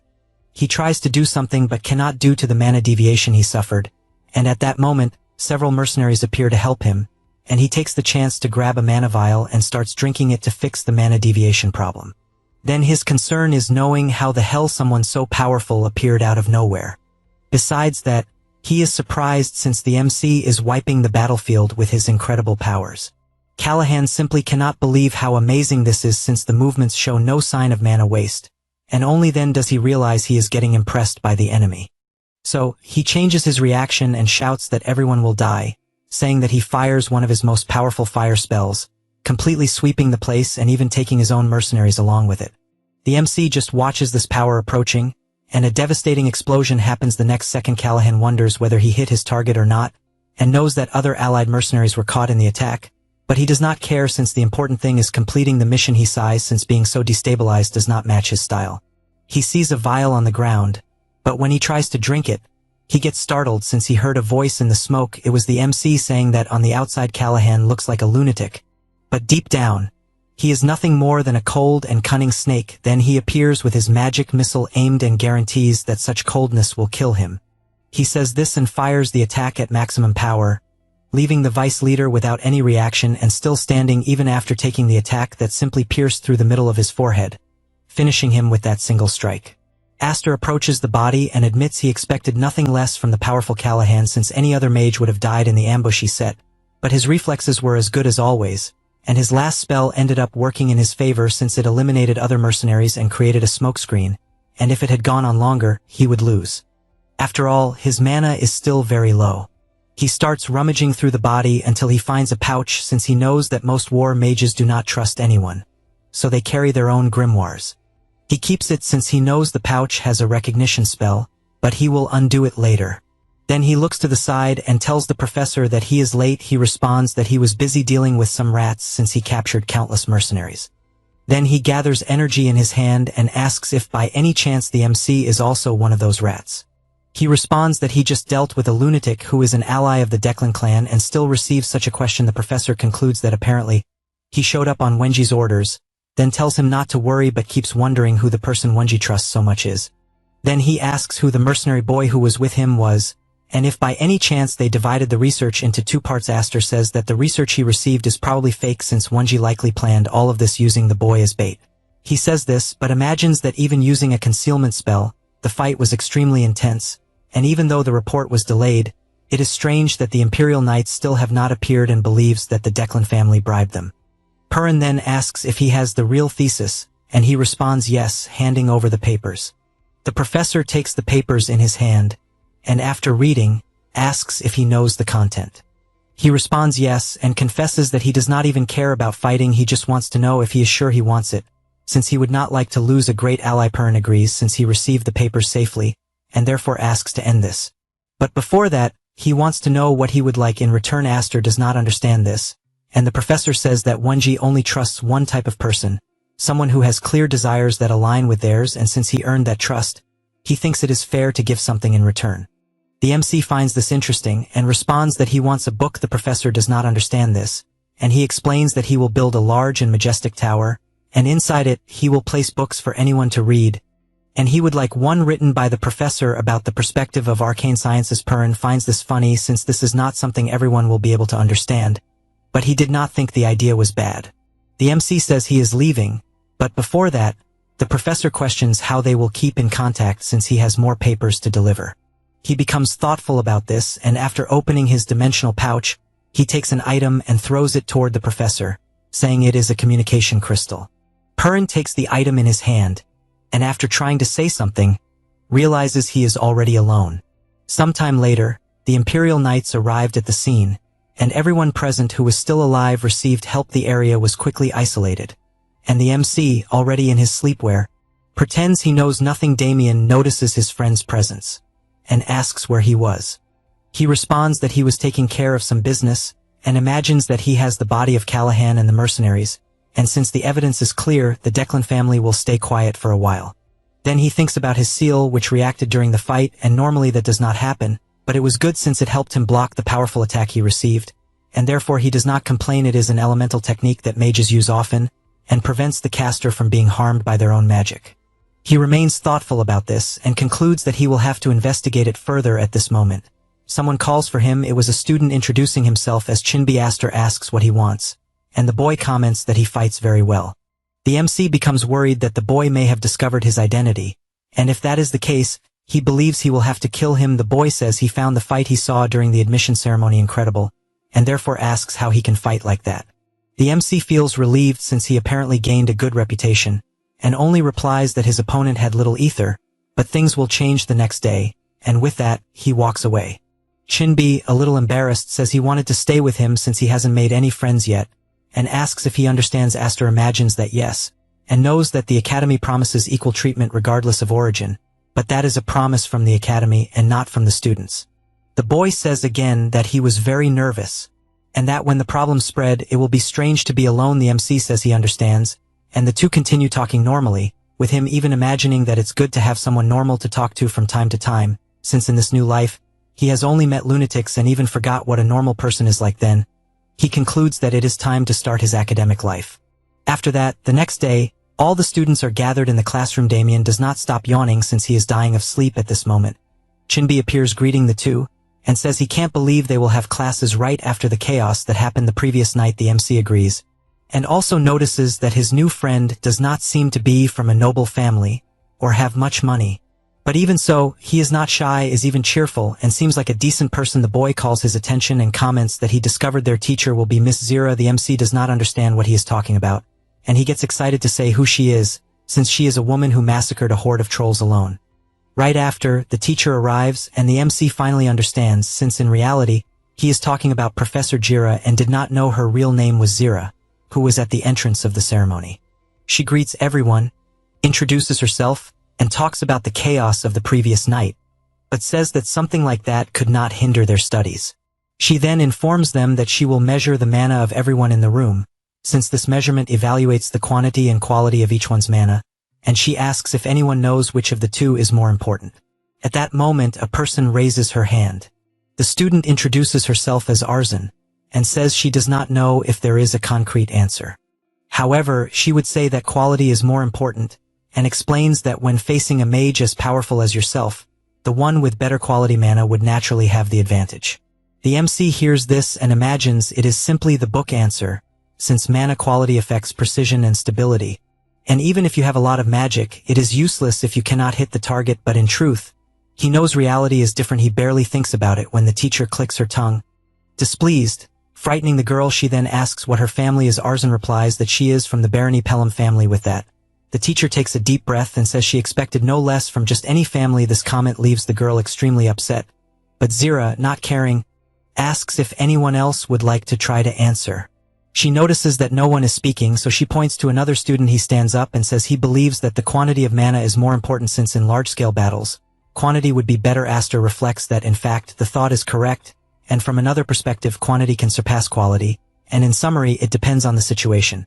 However, once again, the teacher gets irritated and asks the boy's family. He replies that he is from none. Once again, Zira asks another to speak, and the students start guessing anything like family, speed, determination, and this only irritates the teacher even more. The MC starts to worry, since the teacher is hard to please, and she tells them to listen to everyone's answer and says that in fact they were all close to being correct, but there never was a correct answer, and therefore she wants them to think a little about the kind of answer they gave. She questions whether it was something they thought of on their own, or if they were just trying to guess. After all, a mage should never lose their conviction no matter where or when, and staring intently at everyone, He believes that no one had the mentality of a true magician, and orders everyone, from that moment on, to become real ones. All the students are moved by this speech, as well as the MC, who in the end was right but found that teaching method crazy.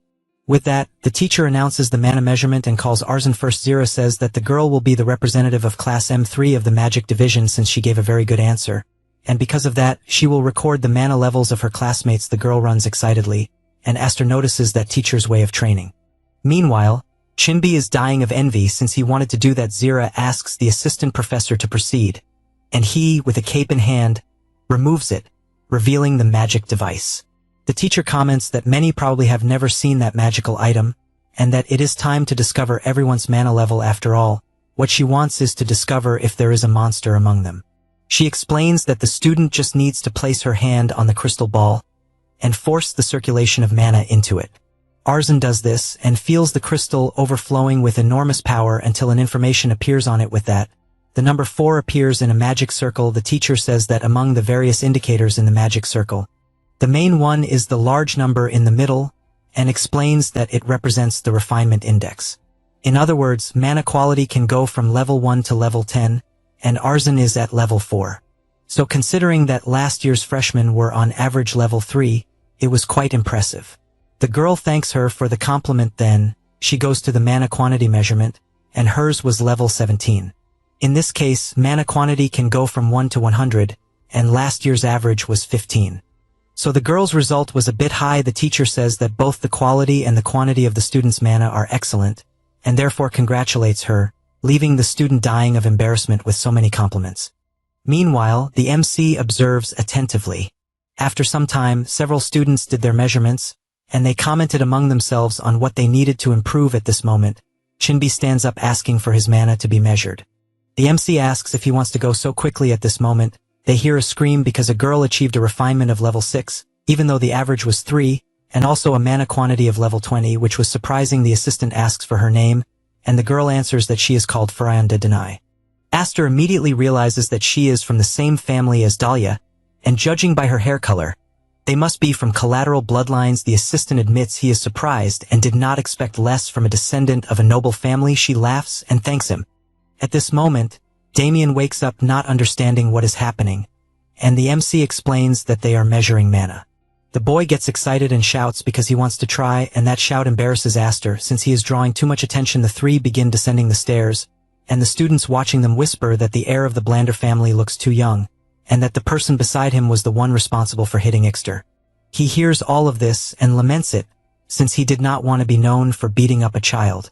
The assistant asks Damien to try, and the boy asks if he just needs to circulate his mana into the crystal. He says that, and starts doing what he was told. Right after, everyone becomes terrified as they cannot believe what they are seeing because the mana quality reached 9 points and the quantity 67, and they question if it is not a mistake.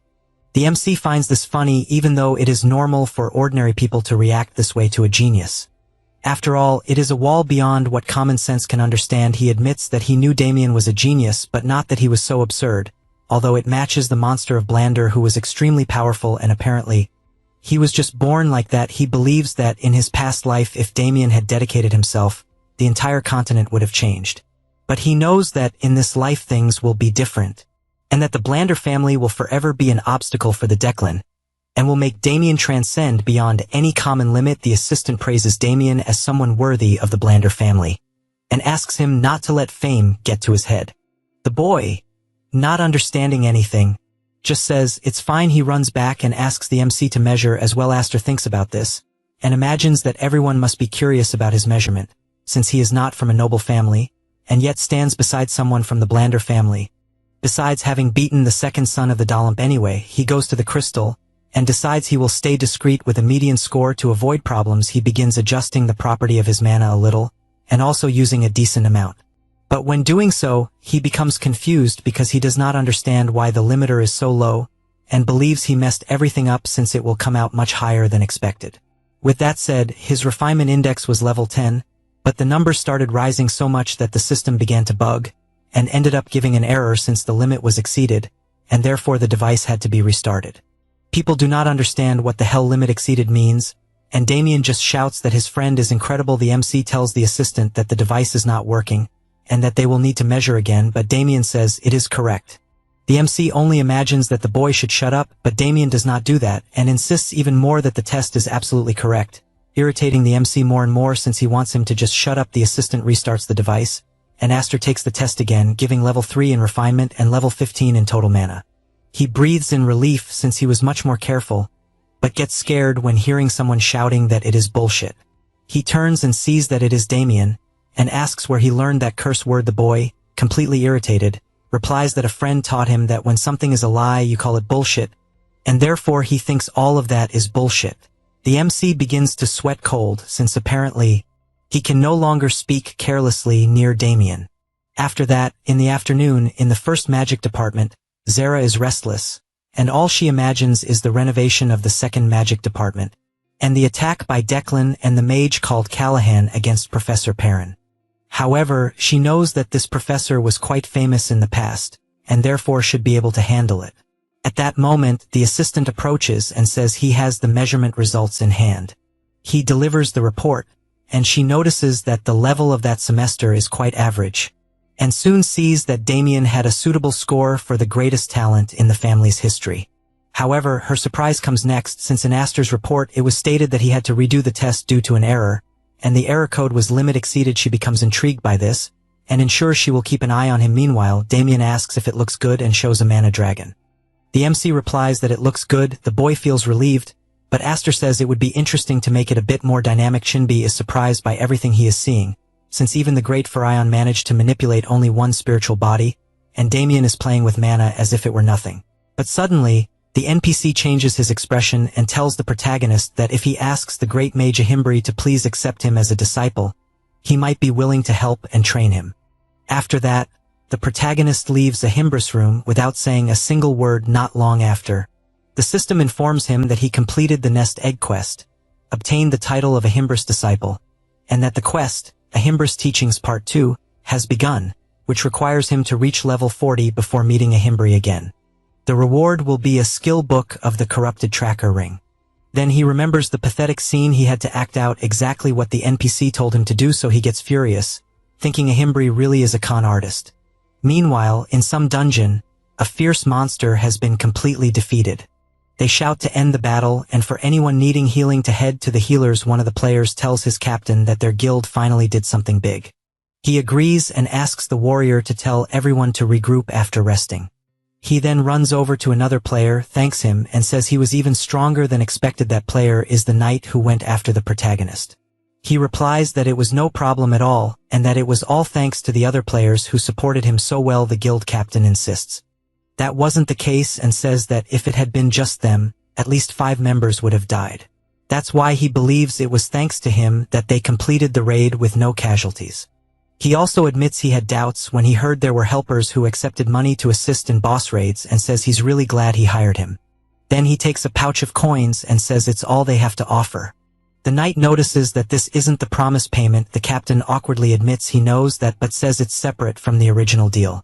However, the knight gets serious and says he won't accept it as he doesn't like breaking the rules. This leaves the guild captain embarrassed and very surprised, and he apologizes, thinking the knight was just helping out for the money. While the captain wonders why a ranker would take on such a low-level raid, the knight walks off, saying he's going to collect all the items from the nest as promised. The captain yells to warn him that there probably isn't anything of value in the nest. Meanwhile, the player thinks he got really lucky since he never imagined he'd get a chance like this to obtain the Stone of Corruption. He remembers being worried when he heard the lizard dragon had respawned, thinking that Heiho Mask might already be on the quest. But since the lizard dragon was still alive, he assumes the protagonist must have failed. So he jumps into the nest and thinks that defeating a boss isn't something you do with mechanics alone. He gets excited, knowing that all he has to do now is grab the Stone of Corruption and stop Heiho Mask from completing the quest, but then he's disappointed to realize the Stone of Corruption isn't there. He starts trembling with rage and shouts, cursing the protagonist. Meanwhile, the protagonist is logged out, staring intently at his phone. He takes a deep breath and says it's time, since during all those tough days, he kept telling himself that if he endured a bit longer, things would get better, but he gets nervous and decides that ends now. He builds up confidence and says he's going to do it. He's going to order steak. He grabs his phone, starts jumping around like crazy, and says he was trying to save on gas and food just in case, but now that he's completed the main quest, He figures it's okay to treat himself to a juicy steak, especially since he earned some extra money. So he thinks it's a fitting reward. And time to convert it into real money. As soon as he does, he sees his massive balance in the account and gets excited, saying it's finally time for steak. But then he watches several deductions hit his account, debt payments, utility bills, and rent. His balance drops to 8,561, leaving him stunned. Since that's not even enough to buy instant noodles, he starts pounding the floor and wonders why he worked so hard and is still broke. Then he gets a message from Remini, asking if he's still alive and if he quit Tube for good. He picks up his phone and thinks he forgot to update Remini about his situation and that he can't make videos anymore because some lunatics are after him, but then he gets nervous and wonders if he really needs to be so cautious when he's practically starving. What did he even do wrong? He's just an innocent player enjoying the game. Frustrated, he gets up and decides he doesn't care anymore. He'll do whatever he wants. So he logs back into the game and goes to a creepy place that looks like a graveyard. The system notifies that he's entered the field of the forest of the dead. As he walks, he tells his summons that no matter how many times he comes here, it's always scary. He figures this is probably the best place for him to grind some experience. And the creepy atmosphere is also great for attracting views on his videos. With that, he turns around and calls his summons to hunt. But first, he says they've got a new teammate now and he's in charge of strategy from now on. He tells them to get along. His new summon is a skeleton mage, a skill that the con artist Dehimber gave him. He knows that the more his mastery improves, the more advanced the effects they'll be able to use. So he concludes it's a great skill, but also one that consumes a lot of mana. Then, looking ahead, he sees a hand emerging from the ground and says that's their next target. Several skeletons begin rising from the ground as well, all at level 33. This leaves his summons confused, as the enemies look just like them. Herkin looks back and wants to know what his summons are doing, since they're supposed to be out there hunting monsters, but they're clearly terrified of fighting copies of themselves still. The protagonist couldn't care less, and makes it clear that his summons will realize once the fight begins that undead monsters have different traits than normal ones. However, he sees his summons hiding in fear, and immediately demands to know what the hell they're doing. Frustrated, he snaps his fingers and tells them to stop wasting time. They have a lot of work to do. Boney wastes no time and charges forward, striking a skeleton with pity. He then watches the enemy stand still for a moment, but it soon keeps moving even after being hit, leaving Boney confused. Herkin comments that, yes, that's right, normal attacks don't work, so he pulls a warhammer from his inventory, one that adds 35 strength, and lands a simple hit on the skeleton. Shattering it completely, he follows up with a blow to its skull, sending it flying, and thinks it was a perfect home run. He turns around and asks his summons if they saw what he just did. They just have to smash the skull. But what he sees instead is all of his summons holding their heads in fear of him, terrified that he might do the same to them. Herkin then says the goal is to hunt 100 skeletons in 100 minutes, because he's recording a timed attack video. With a sinister smile, he makes it very clear that if they fail, he won't let them leave. That instantly makes them dash off at full speed to hunt. After some time, the system reports that the protagonist has eliminated several skeletons and leveled up. He compliments his summons on doing a great job and thinks he expected them to take longer to get used to a weapon they'd never used before, but in the end, they're doing better than expected. Because of that, he believes the video will be a success, but he'll need to talk to Remini first. That's when he senses a strange presence, and a massive level 35 skeleton warrior appears right in front of him. Herkin gets nervous, realizing this is a rare monster that spawns randomly. He also knows there's a chance it might come back in a bovine form, so he runs at full speed with his summons toward the boss, thinking that he's finally going to get steak. As he charges, he wonders what he should eat first, grilled or roasted, but then he sees the skeleton warrior swinging a massive axe, and has to leap back quickly, or he would have been wiped out by the monster's powerful blow. After retreating to his summons, he thinks that was terrifying. He nearly died without even reacting. Thankfully, he aimed at the creature's arm, which only enraged it more, and it quickly follows up with another strike. But Herkin anticipates it, and together with his summons, strikes the skeleton warrior in the pelvis, slamming it to the ground. He then checks if his summons are okay while saying it was easier than expected. He doesn't notice the skeleton warrior charging at him again just before it hits him. He comments that the creature is quite impatient. Then he yells out that there's still one last attack left from one of his summons. The skeleton mage begins channeling fire magic and launches it, hitting the warrior dead on, and setting its bones ablaze, the system announces that the protagonist has slain a skeleton warrior and earned a large amount of experience. Hurricane takes a deep breath, thinking that was a close one. Looking at the flaming remains of the creature, he concludes he should get at least 10,000 views on that video. But he's still hungry and decides he's definitely grilling that steak. At that moment, the system alerts that the field boss has detected the death of one of the protagonist's subordinates, which leaves Hurricane confused. The system then continues, warning that the field boss has found intruders, and finally, that the field boss is awakening. A massive magic circle appears right next to them, then its head begins to emerge, followed by its body, until a colossal creature fully materializes before Hurricane and his summons. He's left speechless, unable to believe what he's seeing. The level 40 golden skeleton boss has appeared. He knows that the golden skeleton is the Forest of the Dead's boss, and the first mage-class boss, a powerful one known as the Rookie Killer. He also recalls that the condition to make it appear was defeating several skeletons, though he hadn't considered that at the time. He thinks there's no way he can beat it, but if he does, it'll be a huge jackpot. Then he gets an idea of how to pull it off. If he buffs his skeletons, maybe there's a chance. So he calls his summons into battle, only to notice they vanished. The system then informs him that his summons were dispelled due to lack of mana, which leaves him stunned. He starts to panic. He's all alone in this fight. He doesn't realize it's normal, since he had summoned all four and even made the mage cast all those spells. So there's no way he'd still have mana left. Facing the colossal creature, he knows he has no choice. He grabs his watch and says it's time to warm up his body for the first time in a long while. He activates his slot and equips his battle armor.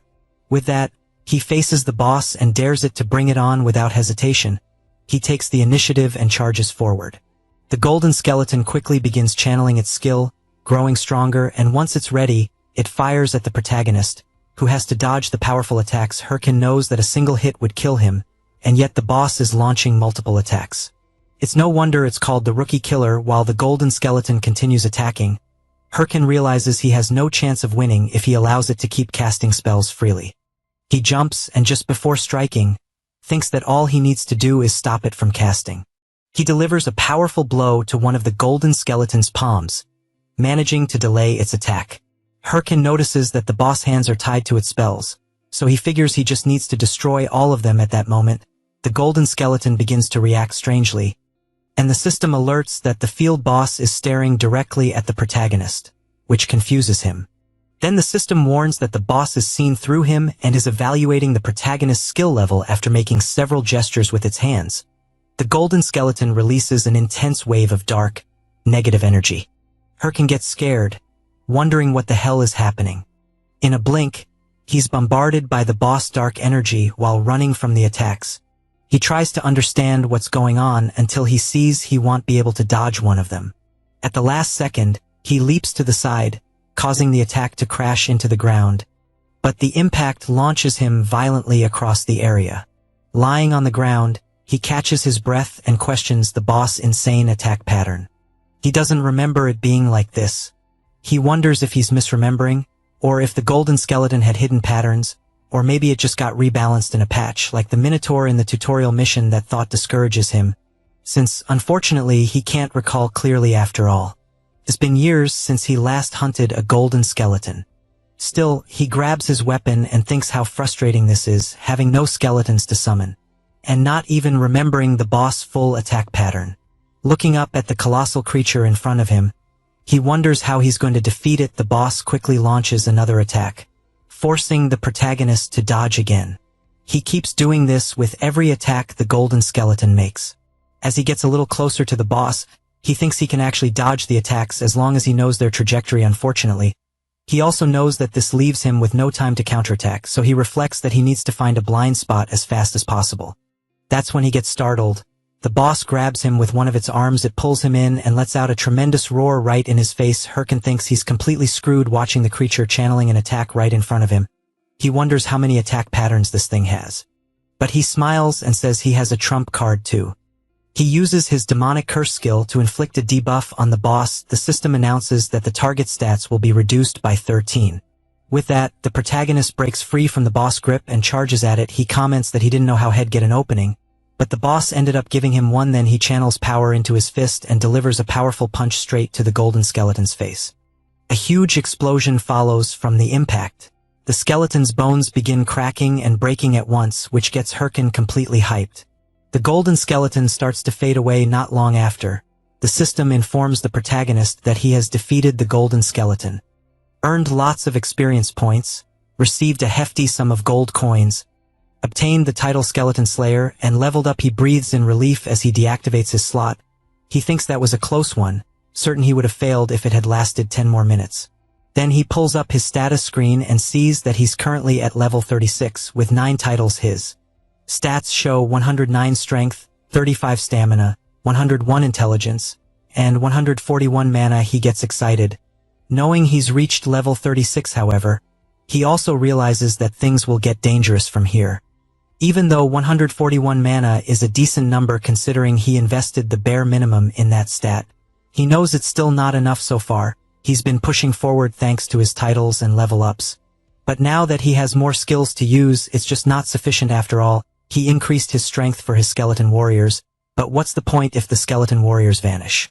He hangs his head, thinking he's already earned all the mana-related titles he can at this point, and wants new gear, but unfortunately, he has no money for that. Then, out of nowhere, he smiles and says he doesn't care and doesn't even know anymore. He skips off saying that, for now, he'll send the video to Remini and focus on reaching level 40, and that later, for sure, he's gonna eat beef ramen. Sometime later, after he sends the video he recorded in the Forest of Monsters dungeon to his editor, she watches it, she pauses it, takes a deep breath, and punches her teddy bear hard. Furious, she keeps beating the stuffed animal, and asks if the protagonist is actually insane. But suddenly, her personality shifts and she gets all giddy, jumping around the room and saying that Herkin managed to defeat a boss stronger than him, without taking a single hit, and he did it with no practice at all, proving he's truly talented. She sits down in her chair, relieved, and says the video is so good it barely needs any editing, and shall soon send him the final version. Then she starts wondering what title to use for the video, thinking of something cool. She suddenly has an idea, and excitedly declares that she'll title it the Solo Emperor. Later, in the game, at the Bangsu Castle branch of the Adventurers Association, Herkin arrives, saying to Ahimri that he's back, stronger just like he asked. He notices the protagonist all dirty, and asks what happened and why he looks like a beggar. Herkin laughs and just tells the NPC to hand over the reward already. The NPC agrees and says he'll give the promised reward. The system then announces that the protagonist has completed the quest, Ahimra's Teachings Part 2, and has received the skill book, Osteology. He's very impressed by the skill book. Knowing it's a very rare necromancer ability not found on the market, the skill increases the stats of all summoned skeletons by 5, reduces the mana cost to summon and maintain them by 10, and also allows summoning 1 additional skeleton. But what he needed most was precisely that mana cost reduction, so he starts thanking the NPC frantically.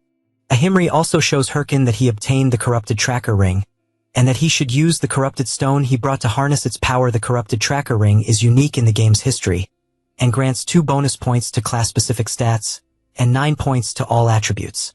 When used together with the Corrupted Tracker Necklace, all attributes are boosted by 21 more points. Herkin is drooling with happiness because he knows the Corrupted Tracker Ring is that rare ring given only to the first players to complete the main storyline. He jumps to grab the ring and thanks the NPC. But Ahimri closes his hand and says, on second thought, he's not sure he can just hand it over. He turns away, leaving the protagonist confused. Then, Ahimri turns back, laughing, and tells him that if he wants the ring, he should come and take it if he can. Herkin laughs and says, all right, without hesitation. He activates his slot, puts on his battle armor, and charges at the NPC full force. Sometime later, outside the Scavengers Association, Herkin has managed to get the ring. However, he's exhausted, wondering what got into that crazy old man. He would have killed him if he weren't an NPC, but in the end, he got the ring and the next quest. Ahimri had told him that had lost contact with an agent named Miggy, and that he thought the protagonist should visit Suryu Castle. Remembering that, he decides to let it slide for now. However, he knows that the Suryu Castle area is high level, so he figures he should level up more on the way. Then, he sees several messages on his watch. It's Remini with urgent news, saying she just posted the Golden Skeleton video on Tube and thinks he should take a look. The protagonist opens the video and immediately sees that it has over 2 million views, along with many comments praising him and asking for more, many of including donations to the channel. He's blown away, Wondering what the hell is happening, he drops to the ground in disbelief and starts counting how many zeros are in his account. Soon, he starts thinking about what to eat. Tomahawk, ribeye, filet mignon, sirloin, so many delicious things he starts drooling, thinking he can now eat anything tasty he wants. Then, he wonders about the jackpot he just hit. He knew the reactions would be good, but not this good.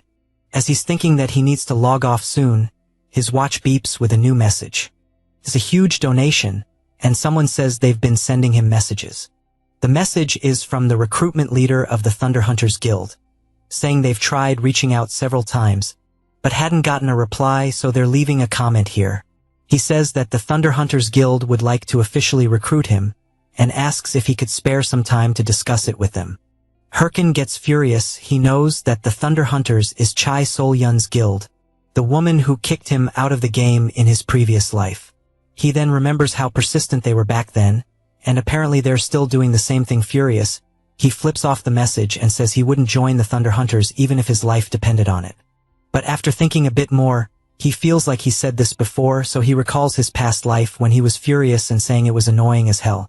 And he wants to know why Chai Sol-yun is being so persistent after being rejected so many times, especially since she was already in a guild. One of his friends at the time commented that he was pretty lucky, since the Thunder Hunters were one of the best guilds even among the top 30, and that the guild leader was the daughter of a rich family, so if he joined, he'd definitely get a six-figure salary. His other friend added that it made sense they were after someone like Herkin. Then he smiled and explained that it was because the protagonist was really good at the game, and in all the raid videos from his guild, every single comment was just about him. He finished by saying that, honestly, Herkin was way too good for them. Herkin took a deep breath and quickly asked them to stop, making it clear he didn't care about the six-figure salary because he didn't want to join the Thunder Hunters, and the money would come once their own guild became the strongest. Plus, he preferred to keep playing with his current guild. His friend gave a fake little laugh and said he was right, so, after remembering all that, he feels even more frustrated now, but he knows they don't need to betray him again over it. He starts slapping his own face and thinks it's not time to get drunk on the money. He's got a lot of work to do, so he pulls out the skeleton fragments and throws them as soon as he summons them all. He makes it clear to his minions that they know he was the one who did everything in the Golden Skeleton raid and that they did nothing. He explains that they're going to start training again because they need to move more efficiently and can't repeat what happened last time, so he asks if they're up for it, but he ends up seeing his old friends in his summons faces, then quickly realizes they're not them, and that makes him happy, thinking this time will be different. He calls his summons to become the strongest, then says their next destination is Suryu Castle and asks if they should train along the way. All his summons nod, suggesting yes. With that, Herkin summons his weapon and says the training will be simple, they're just gonna run all the way there, and if any of them fall behind, they'll get punished. That makes them take off running at full speed, afraid of getting hit. And so, they head for Suryu Castle. Meanwhile, Sil is deep in thought. A mage approaches and asks what she's thinking about. She's standing over several defeated monsters. The mage informs her that it's almost time for the meeting. This is Hatch from the Thunder Hunters Guild. Sil jumps down from where she was and quickly asks how the progress is going on the Corrupted Count mission. Hatch says they haven't made any progress yet, and still haven't found any clue for the next quest. Sil gets furious and says she can't believe they let the Hydra Guild grab the main quest before them. Hatch tries to argue, saying she thinks they'll find it soon, since they're going to a meeting with the leaders of all 30 top guilds. Sil emphasizes that there's no way a meeting with those losers will be useful. Even so, Hatch asks the guildmaster to be careful. As she walks away, guys, here's a quick recap of the latest chapters to keep you updated. The protagonist's tube video was a hit, and he made a lot of money overnight. He was also close to losing control, but thanks to the person responsible for everything he went through, the flames of his revenge were reignited. So he decided to walk the path of a hungry beast. The first thing he did was go to the loan shark he had borrowed money from, and as soon as he got there, he threw down his money bag and made it clear he would pay the full debt, principal and interest in cash, which surprised the loan shark. Jae-hyun, as he's called in real life, after handing over the money, asked if everything was okay. Next, the protagonist bought rare skill books, which made him quite happy. However, once back in the game, he knew he was broke again with his account balance at 0. Surrounded by his summons, Hyukin lamented that he thought he was ready for this, but admitted that seeing his bank account still hurt. He quickly decided to forget about it and learn the new skills he bought. He wasted no time and learned them. The system then informed him he had acquired the skin grafting skill, a level F mastery passive that increases defense by attaching monster remains to his skin. If he takes too much damage, the material must be replaced. He decided to test it right away, and the system asked if he wanted to use the skeleton warrior's horns to enhance it. He said yes, and the system notified that he had gained the essence of a skeleton warrior. And 5 defense points. Curious, he equipped a sword and tested it by attacking himself. He was pleased, and commented that he was perfectly fine and that it was much better than expected since nothing happened to him. Then he moved on to the next skill.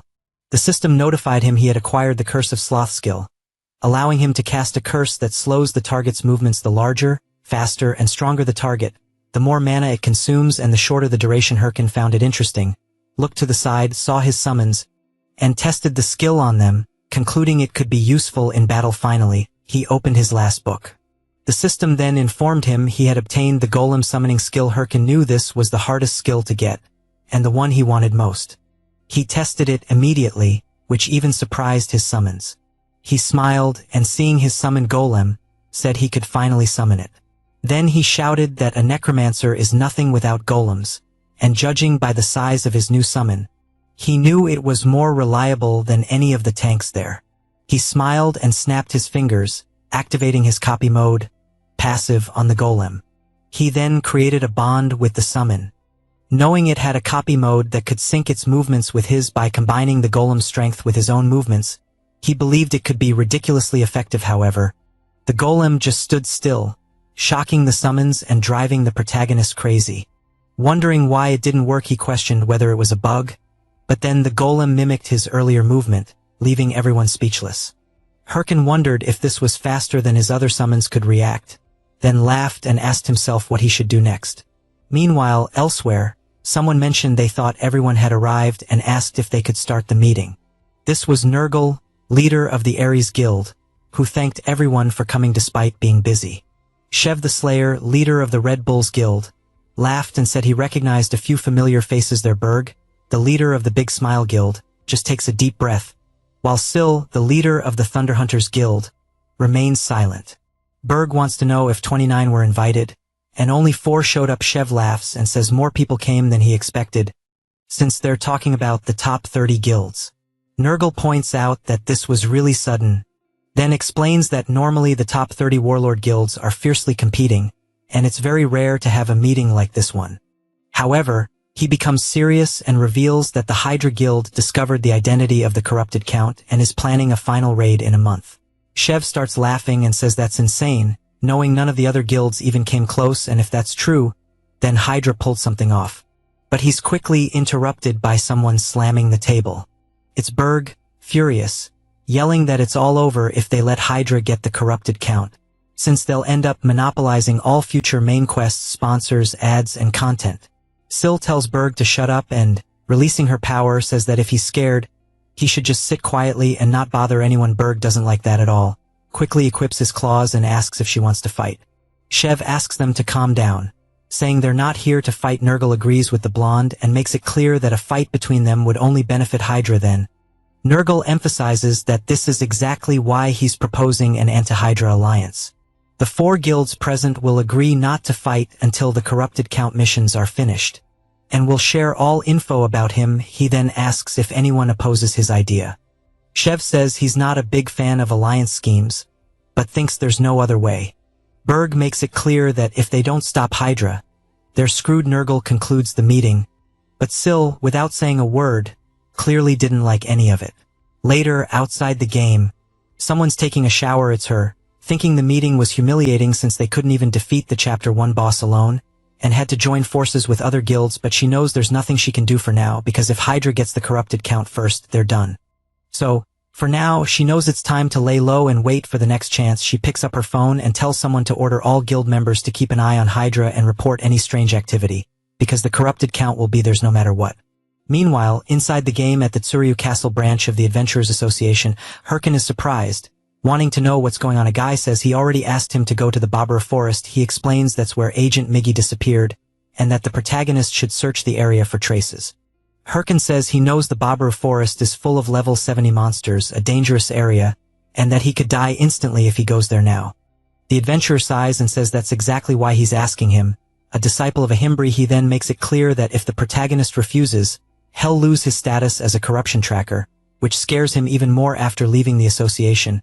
Herkin sits by a fountain, thinking, and concludes he's totally screwed. He opens his quest window and sees he has to find the missing agent Miggy, who's investigating the corrupted stones, and continue the mission with a reward of 500 gold coins and additional rewards. The penalty is losing the corrupted tracker title. If the quest isn't completed in time, he has 29 days, 9 hours, and 33 minutes. Herkin gets furious, knowing that if he loses his corrupted tracker status, he'll be kicked from the main quest. Scared, he realizes that accepting all those high-level quests backfired, since he normally wouldn't be able to complete them, but somehow managed in advance to the next stage. And to make things worse, he now accepted a quest meant for or higher, so he finds himself at a crossroads, wondering what to do, knowing he can't just give up on the main quest like that. But at the same time, he knows he can't go to the Babaru forest either. That's when he overhears a player asking a mage if she thinks the Hydra Guild will complete the main quest, because if they do, he believes they'll definitely rise above the other guilds. The mage emphasizes that the rest of the top 30 guilds haven't even managed to start the main quest. The player then asks what'll happen to the other main quests if the corrupted count is defeated, which scares Herkin quite a bit. But he quickly smiles, looks at his watch, and realizes that maybe he doesn't need to go to the Babaru forest after all. Meanwhile, someone is observing a huge castle from afar, reporting that nothing special has happened, and that his and his friend's mission is finally ending, since having to sit and watch the castle for hours every day was starting to drive him crazy. He asks if his friend agrees. After getting no reply, he calls out to him, his friend being Nadal, 8th in command of Hydra. The guy wants to know what the reward for defeating the corrupted count will be, and if Hydra will definitely become the best guild.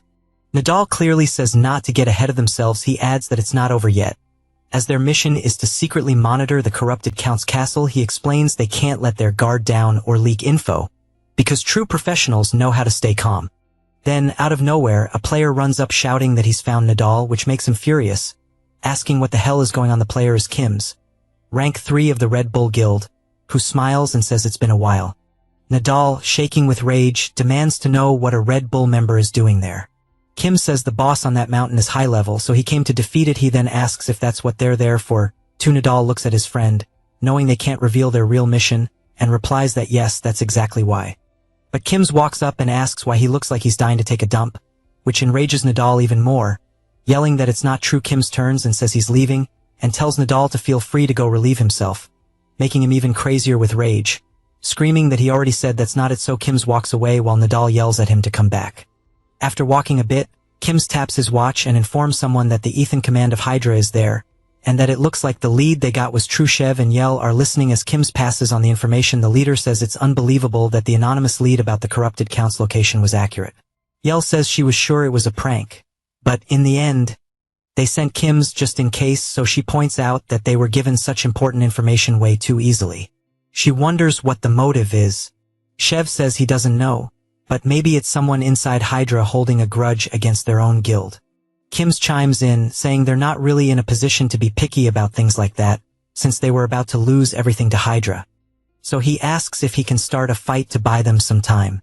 But Yell tells him no and says to fall back for now, since if that really is the corrupted count's location, then most of Hydra's forces must be there, and they can't afford to lose one of their top members right now. Kim says the leader is being too soft on him, since it's not like the Red Bulls will fall apart if he's not around. But at that moment, someone charges at him, and a massive explosion goes off. Shev and Yell are immediately concerned about their friend as the dust settles. Kim's finds a sword pointed at his face and realizes they weren't the only ones who got the anonymous tip. He then starts laughing and announces that the Princess of the Thunder Hunters is there. She immediately demands that Kim's tell her everything he knows, or she'll eliminate him right there. This is the Thunder Princess Howie from the Thunder Hunters Guild. Meanwhile, a bear growls fiercely as the protagonist's golem prepares for battle. The massive bear wastes no time and strikes the golem, which simply defends against the attacks. Eventually, it spots an opening and counterattacks, while the protagonist summons watch the fight. The battle rages on, and the skeletons are enjoying the show while eating popcorn. Herkin, however, is puzzled, checking his status and wondering why everything is so quiet, since he's sure the emails were sent, and he should be getting replies. He knows the only way to solve this without going to Babur Forest is to force the mission to end. He's aware that Warlord's main story consists of many chapters. The current one is Chapter 1, The Corrupted Count. And when the Corrupted Count is defeated, the chapter ends, and all related missions are forcefully concluded. He takes a deep breath and realizes that even if he tried to defeat the Corrupted Count himself, he wouldn't make it in time, so he prefers to move on to the next chapter within the remaining time. He then starts yelling that he doesn't care who it is. He just needs someone to defeat the Corrupted Count. That's exactly why he's spreading the information to several guilds, except for Chai Sol Yun's. So he wonders why no one is responding. Suddenly, something catches his attention. The system notifies him that the Hydra Guild is starting a live stream. Meanwhile, his golem is being severely attacked, having its arms broken, and the giant bear doesn't stop, launching another powerful blow, but Herkin shows up, punching the bear in the head and telling it to shut up and stay quiet while he's thinking. He makes it clear that he needs to watch a stream, so he wants peace. After sitting down to watch the live stream, a host greets all viewers and announces that the Hydra Guild was the first to discover the identity of the Corrupted Count and is planning to attempt a raid.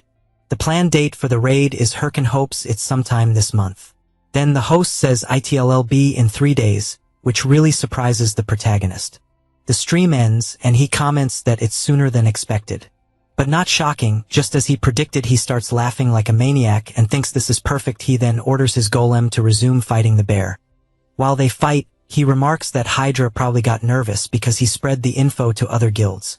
Since he knows that if it's Hydra, there's nothing to worry about, they're far ahead of the other guilds in terms of progress on the main quest, and have many skilled players, so he concludes that once the main mission ends, his biggest obstacle will be gone, and in 3 days his happy life will begin. After some time, the 3 days pass and many players are being defeated. The system announces that all Hydra Guild members died in the raid, and the mission failed. Leaving the protagonist in utter disbelief, he throws his phone to the ground and yells, demanding to know if they're messing with him. He shouts that if they were going to start the raid so early, the least they could have had was a plan. He wants to know why they even tried if they were going to fail in an hour. He also questions whether he overestimated them, and if he now needs to start looking for alternatives. Then he sees that the Red Bulls Guild has started a live stream. He quickly grabs his phone and wonders if Red Bulls is where the Slayer Shev is from. Meanwhile, in the game, Shev the Slayer comments that since the field is being reset, he assumes the Hydra Guild's raid failed. He then asks if his soldiers saw what happened. He explains that the Corrupted Count is a powerful enemy, powerful enough to massacre even the Hydra Guild. And not only that, but they also won't have backup item supplies, meaning their chances of success will be very low. Even so, Shev slams his sword into the ground and shouts, making it clear that the Red Bulls Guild will accept the challenge. The soldiers immediately start yelling, fired up for the battle ahead. Jaehyun, watching the stream, wonders if the Red Bulls Guild is really going to start the Corrupted Count quest. Since even though they're good, he knows it's still not enough. Then he's surprised to hear Shev announce that they'll be joined in the raid by their partner, the Guildmaster of the Thunder Hunters, the Queen of Thunder, Sil. This leaves the protagonist confused after realizing it's Chai Sol Yun. A bit earlier, at the Red Bulls camp, Shev was commenting on how unexpected it was that the Queen of Thunder herself requested a meeting, so he wants to know if she's declaring war. Sil replies no, that for now they're still allies. Shev looks at Kim's and says he heard one of his men got beaten up, while Sil says it was nothing, just their guild's way of saying hello. Why sticks her tongue out at Kim's, teasing him. Shev then gets serious and asks to cut to the, saying he heard they have info on the corrupted. He pretends not to know what she's talking about, but Sil says she doesn't have time for games, and that she's confirmed some members of the top 30 guilds received information about the Corrupted Count, and that since someone like him, who couldn't even begin tracking the count, suddenly started doing it, even an idiot would notice. He laughs and admits she caught him, saying it's true, but notes they don't know who provided the tip. She gives a sinister laugh and asks if he really thinks the Hydra Guild will succeed. Shev says he's not sure. Sil replies they'll fail, and that they moved up the raid date just to be first. But she knows the Corrupted Count is the first boss, so it won't be that easy. They'd have better chances if they let others go first to gather information. Shev gets serious and says he's sure she didn't come just to talk about Hydra, so what's her real point? She gives a slight smile, then slams her sword hard into the table, even surprising the Red Bull's leader while Kim's gets ready for the worst. Shev signals him to stay calm. Sil asks if they can't work together on the corrupted Count raid, and says she'll let him get the first kill. Shev is quite surprised and thinks she's bluffing, but now, with her in the raid against the corrupted Count, he sees this was expected. Watching how she fights and slays raid monsters, he realizes she's not just talk still. He knows the corrupted Count is no joke. As for the Count himself, he laughs and says they're not doing bad for scum like them. This is the corrupted Count, the main quest boss and final boss of Chapter 1. He then commands his creatures to attack without rest, and declares hell crush their will completely. Thus, an intense battle begins, with the Red Bulls and Thunder Hunters alliance on one side, and the corrupted Count on the other. As the fight drags on, Shev knows their allied forces are reaching their limit. Sil comments that the monsters just keep coming. Then, Shev steps forward, and unleashing his fearsome power, yells to the Queen of Thunder that hell clear a path for her. He launches a powerful forward strike, and she rushes in alongside him as Shev's mighty attack heads toward the corrupted Count. The Queen of Thunder follows close behind. The boss becomes enraged and counterattacks. Demanding to know how they dare challenge him, Sil tries with all her might to keep dodging the countless attacks from the corrupted Count, until she leaps into the air, fully confident, and prepares her strike but ends up being severely hit, leaving her confused and trying to understand where the attacks came from. The corrupted Count had buried his strikes into the ground, so they would come up behind her and intercept her midair. Shev, worried, shouts to know if she's okay. Sil takes a deep breath, gives a slight smile, then unleashes several attacks, breaking free and rushing toward the corrupted Count. With eyes full of confidence, she manages to land her powerful blow on the boss. Shev breathes a sigh of relief and says she's scarier than he thought. And so, before the fallen body of the corrupted Count, Sil sees the system message confirming that the Red Bulls and Thunder Hunters guilds have defeated the corrupted Count. The protagonist is stunned upon hearing that Chai Seol-yun defeated the boss of Chapter 1. He throws his phone to the ground and mutters that it doesn't matter, he only needed the corrupted Count to be defeated, and it didn't matter by whom. He then hopes Sil enjoys it while she can, because the corrupted Count will be the last she gets. After all, he knows that in the end, the one whole win will be him. Sometime later, in the dungeon of the Bulkus Mountains, the protagonist is with his summons, thinking that his real name is Jae-hyun, and currently, in the game, he's Hiram. He's a warlord player who somehow reincarnated. His dream is to become the strongest in the game, to get revenge on the bastards who betrayed him. As he reflects on all this, he suddenly hears a tremendous noise around him, and before he realizes it, a herd of wild boars is charging straight at him, and he has to run to avoid being trampled. A few hours earlier, the protagonist arrived at the entrance to the Bulkus Mountains and saw that the field was blocked. While Little Bone is confused by the barrier, Hurricane explains that it's a locked field until someone meets a certain condition. Since he hasn't met it yet, entry is restricted. But he knows that the Bulkus Mountains are the main stage of Chapter 2 storyline, and that when the main quest of Chapter 1 is completed, entry is automatically granted. So after crossing the barrier, the system notifies him that he has entered the Bulkus Mountains and received the title of first to set foot in the Bulkus Mountains, increasing all his stats by 2 points and class-related attributes by 1 point.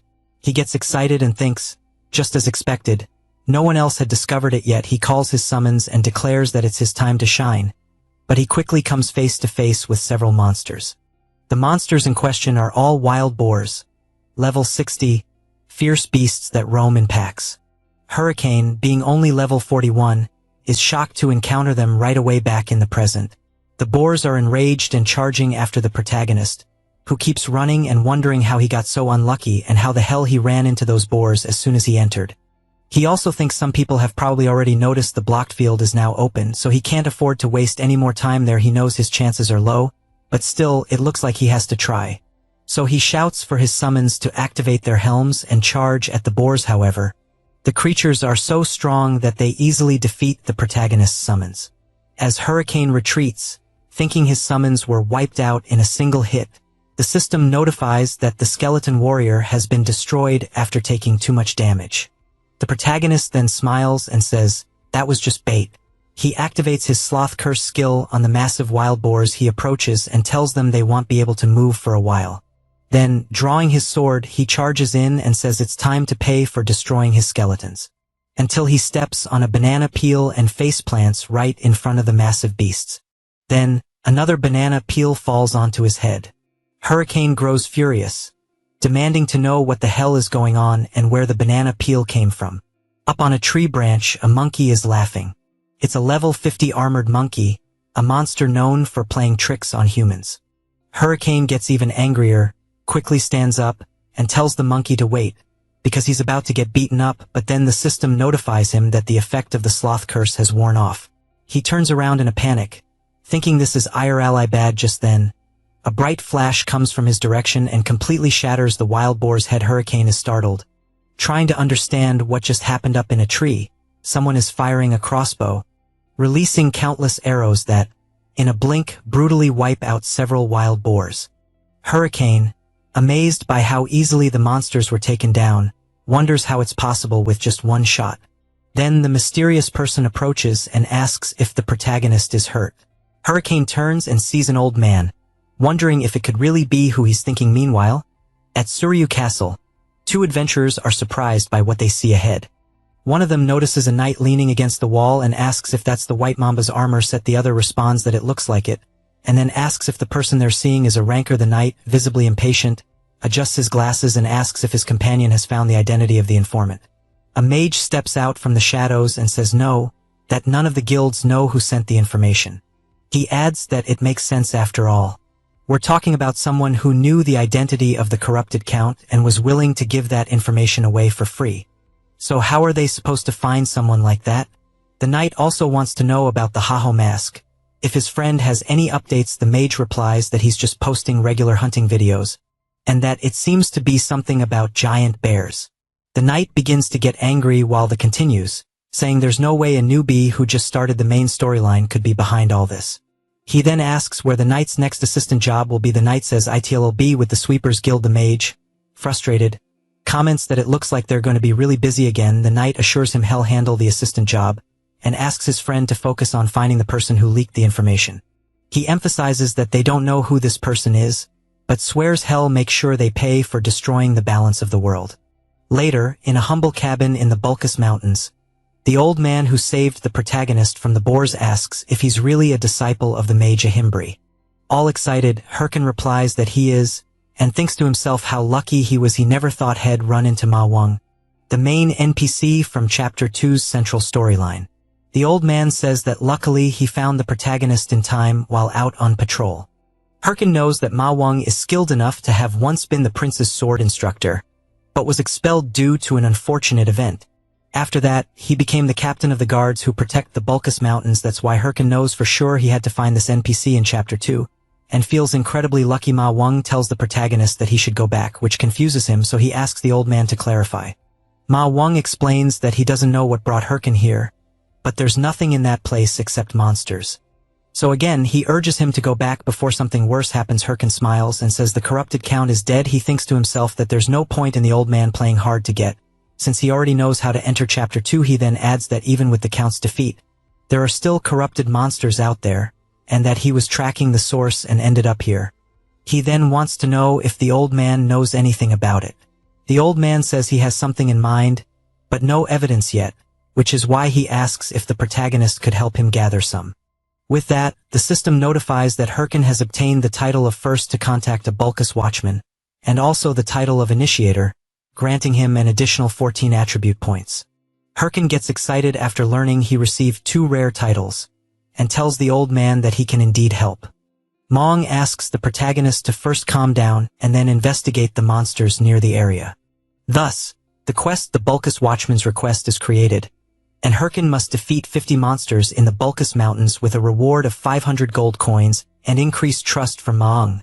Without wasting time, Hurricane heads out of the cabin, thinking this is great since he knew he needed to level up anyway. He then reflects that he'll leave the high-level monsters like wild boars and warrior bears for later and start with the easier ones. Until he remembers something, recalling how the armored monkey mocked him. He decides he'll start with it and wonders how he's going to make it pay. Later, still in the Bulkus Mountains dungeon, a player slips on a banana peel, followed by another. This keeps happening for a while, and the armored monkey just laughs at the players.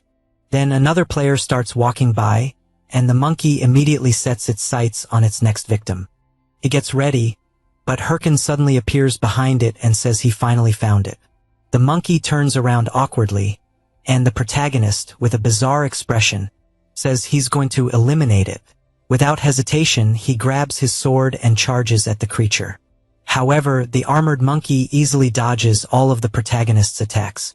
Herkin tries everything to land a hit, but the monkey always evades. Then the monkey increases its speed and quickly flees. The protagonist chases after it.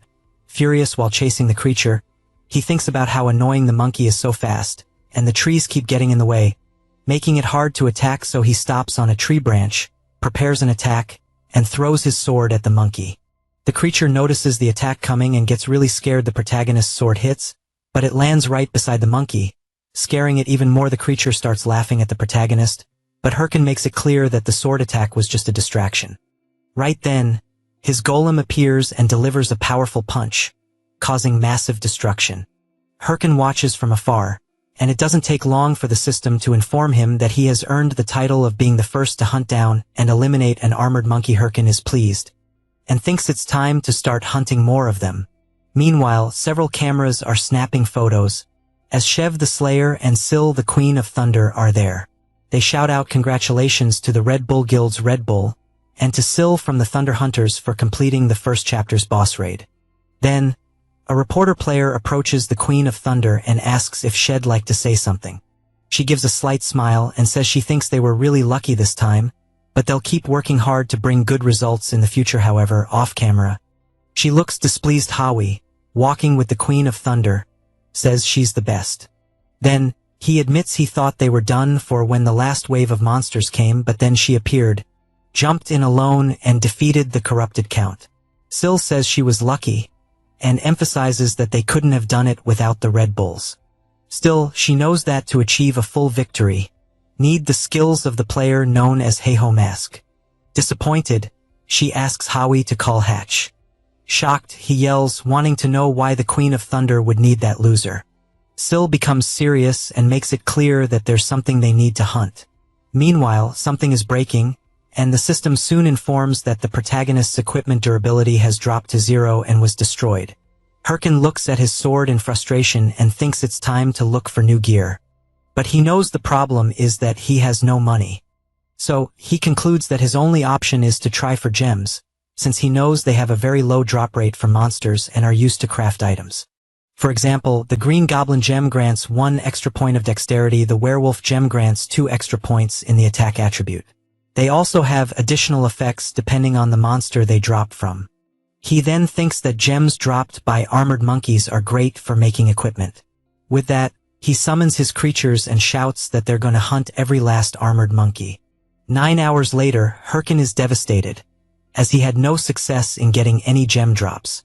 And looking at the pile of countless armored monkeys, he wonders if a drop should have happened by now. Then, with a crazed expression, he tells his summons that hell try just one more, because he thinks maybe this time it will drop. Suddenly, someone approaches, calling out to the protagonist. A warrior in sinister armor says that Herkin must be Heiho Mask. The protagonist is intrigued, wondering who this person appearing out of nowhere could be. Looking more closely, he notices the man is decked out in a full and expensive fire lizard set, and wields a hero orc sword, meaning he's at least level 70. So he starts thinking maybe the guy is one of those players. The man introduces himself as Coyote. Then he starts making some strange movements, and as soon as he stops in a completely ridiculous pose, he officially challenges the duel. Herkin is confused, wondering what the hell the guy in front of him is doing, while Coyote comments that he heard the protagonist is getting popular on Tube, so he points out that beating him would make him popular too. Herkin thinks that he must be just another attention-starved loser. He turns away and says he's busy and tells him to get lost. Coyote yells, asking the protagonist to wait. Herkin, irritated, wonders why the gem isn't dropping, and now there's a crazy idiot bothering him. On top of it, Coyote shouts that he'll pay 5,000 gold if the protagonist fights him. Herkin stops when he hears that, quickly turns around and runs up to the player, saying he'll gladly accept the duel and welcomes him, calling him a customer and thinking that he loves customers. A few hours earlier, Coyote was thinking about himself, believing he was the hero of justice, and that, thanks to his talent, he, Coyote, was a hero who was always the center of attention, no matter what game he played well, at least that's what he thought, because in Warlord no one really paid much attention to him, since he always heard people saying it was much more fun to watch Heiho Mask, and as soon as he looked around, he saw that no one was paying attention to him, and he only heard people asking each other if they had seen the new video from Heiho Mask. That made him furious. He punched the ground and, thinking about Heiho Mask, began yelling that he was being buried by him because they started the game at the same time. Kaede knew his opponent's level was lower than his, and that he didn't even have good items, so he wondered why everyone loved him. Then, upon realizing something, he questioned where he was, since he had run off without thinking and ended up there. And as he looked ahead, he saw a player surrounded by little creatures, but upon closer inspection, he realized it was Heiho Mask. However, he knew that was supposed to be a blocked field, so why was he hunting there? Then he had an idea: what if he posted a video of himself defeating Heiho Mask? If it worked, could he steal all his fame? So back to the present. Kaede removes all his gear except his helmet and tells the protagonist that he'll give him 5,000 gold if he can beat him in a duel. Hirkin can't believe what he's seeing and yells, wanting to know why the hell he's stripping. If he said he wanted to fight, Kaede replies that it's to make it a fair fight and emphasizes that, from what he heard, it seems the protagonist's armor just broke. Hirkin doesn't like hearing that. He didn't expect his opponent to know about it. Kaede insists that what he wants is a fair onion battle and that he doesn't want anyone saying he only won because of his gear, which is why he asked the protagonist to give it his all. Still in disbelief, Hirkin wants to know if his opponent really thinks he'll take him seriously dressed like that. But as Kaede charges at him without hesitation, he shouts for them to cut the chatter and just fight already. Hirkin dodges the first strike and points out that Kaede should listen when people talk, but the player doesn't care and keeps launching a flurry of attacks, forcing Hirkin to dodge all of them. Kaede gets irritated and demands that the protagonist fight back instead of just defending. While still dodging, Hirkin tells Kaede to make him do it, which enrages him even more, prompting him to activate his booster skill and throw a powerful punch. Hirkin worries if he'll have time to dodge, but ends up getting hit and is sent flying. Lying on the ground, Hirkin realizes his opponent just used the booster skill, a warrior class ability that speeds up movement for a moment. Watching Kaede from a distance and seeing his aura, he reflects that, although he may look like an idiot, his level seems higher than his own. So he concludes that facing him head-on is a bad idea. Then he gets an idea. He gets up from the ground, and Kaede comments that it looks like the protagonist is finally ready to face him. He tells him to go all out because he'll surpass his best.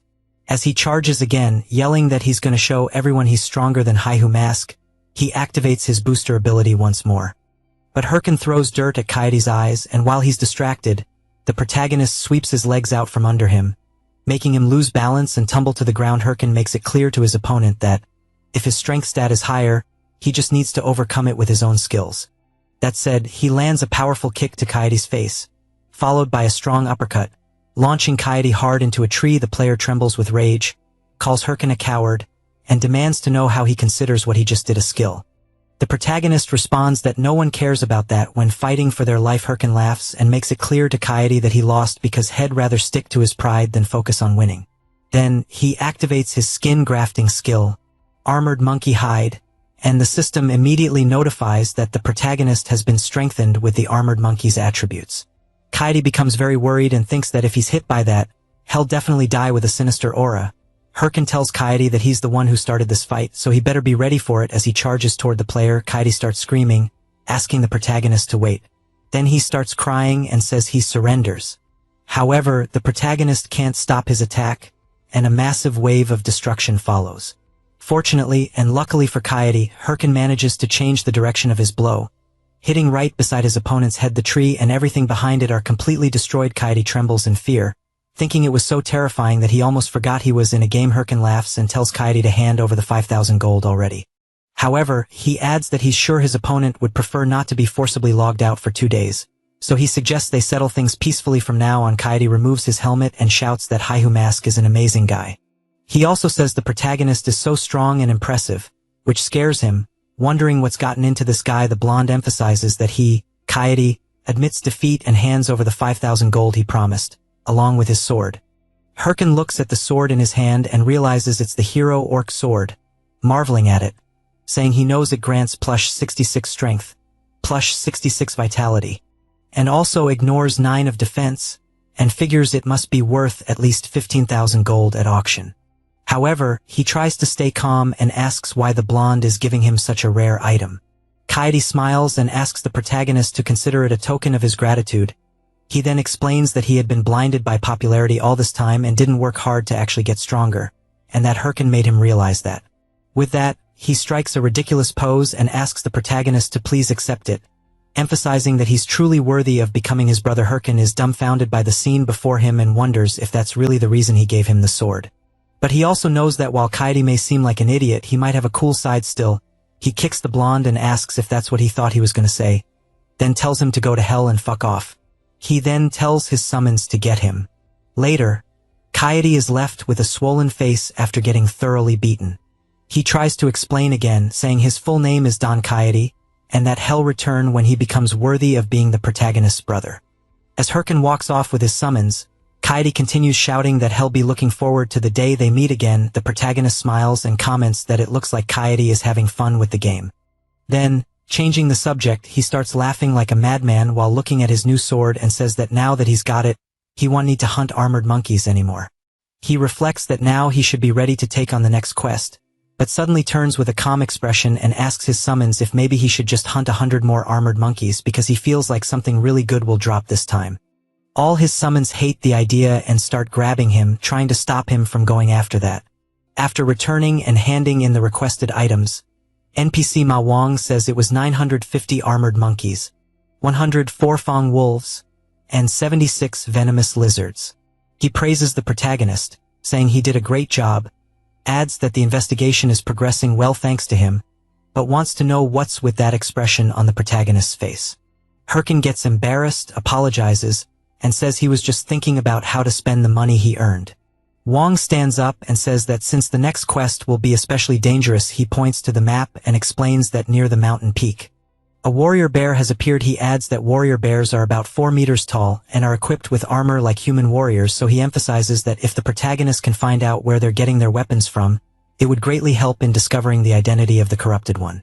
Hirkin stands up from the chair and comments that, in other words, Wang wants him to defeat them and bring back one of their weapons. The NPC asks if the protagonist thinks he'll be okay going alone, since even guards have trouble dealing with them solo, and suggests he should look for someone else. But Hirkin makes it clear he'll be fine and already knows how to handle warrior bears. Not long after, Hirkin arrives at a place near the mountain and thinks this must be the spot. He then calls his summons and, all excited, says it's time to spend a little. When he opens the auction window, the system informs him that he can now participate in auctions with other players. Hirkin has in mind that the best item he can buy at his current level is the skeletal snake set. He then buys the shoulder guard, followed by the boots, gloves, and helmet from the same set. The system informs him that his defense has increased by 70 points, mana by 34, and strength by 34 as well, and that his mana consumption will now be reduced by 10 when the full set is equipped. It also shows that he spent 37,196 gold. Hirkin tries to contain himself but can't, and starts spinning on the ground upside down, saying that so this is what it feels like to have money, and that he'll buy all the skill books for his level with the gold he has left. Soon after, the system announces that he has bought the skill books for Corrosive Spirit, Blindness, Muscle Modification, False Heart, Bone Bomb, and Hardening, and that the total for all those books was 17,593 gold. Even more excited, Hirkin says he knows he's still a bit below the warrior bear's level, but with all that, he thinks he'll be fine. Then one of his summons taps him on the shoulder, and when he turns to see what it is, he finds all his summons staring at him with a strange expression, as if asking whether he's not going to give them anything. Hirkin turns back and admits he forgot about them, and will look for something nice for them. However, the system informs him that he currently has insufficient funds, which makes him worried, wondering if he's already broke again. So, feeling awkward, he turns to them and says, "Looks like his money ran out." Hirkin immediately gets scared when he sees that the attitude of his summons has turned creepy, while he tries to explain that it wasn't on purpose. Some creatures appear behind him without any warning or order.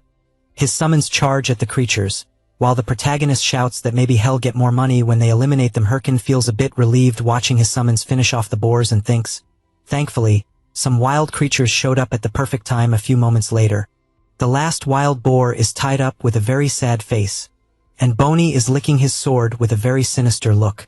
Herkin tells them to stop wasting time and finish off the boar already, as Hell equipped them on the way. Then, out of nowhere, a powerful attack hits the big boar. The protagonist immediately turns to see who did that, and soon some players appear demanding to know who he thinks he is, hunting there without permission since that area belongs to the Apollo Guild.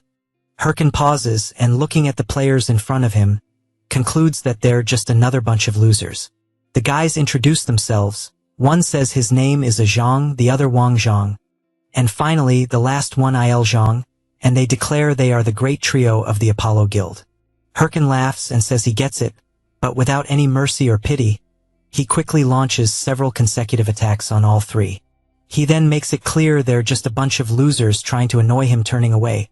He wonders why he's been attracting so many people lately, and considers that maybe he needs to see a shaman or something.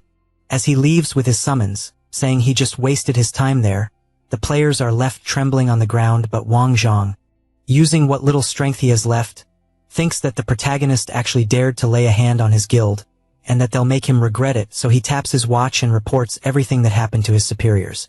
Not long after, a man next to a giant tiger, upon hearing about the earlier incident, wants to know if the protagonist really attacked his subordinates. Even after hearing his name, the guild member confirms it, and emphasizes that's what Wang Zhang reported.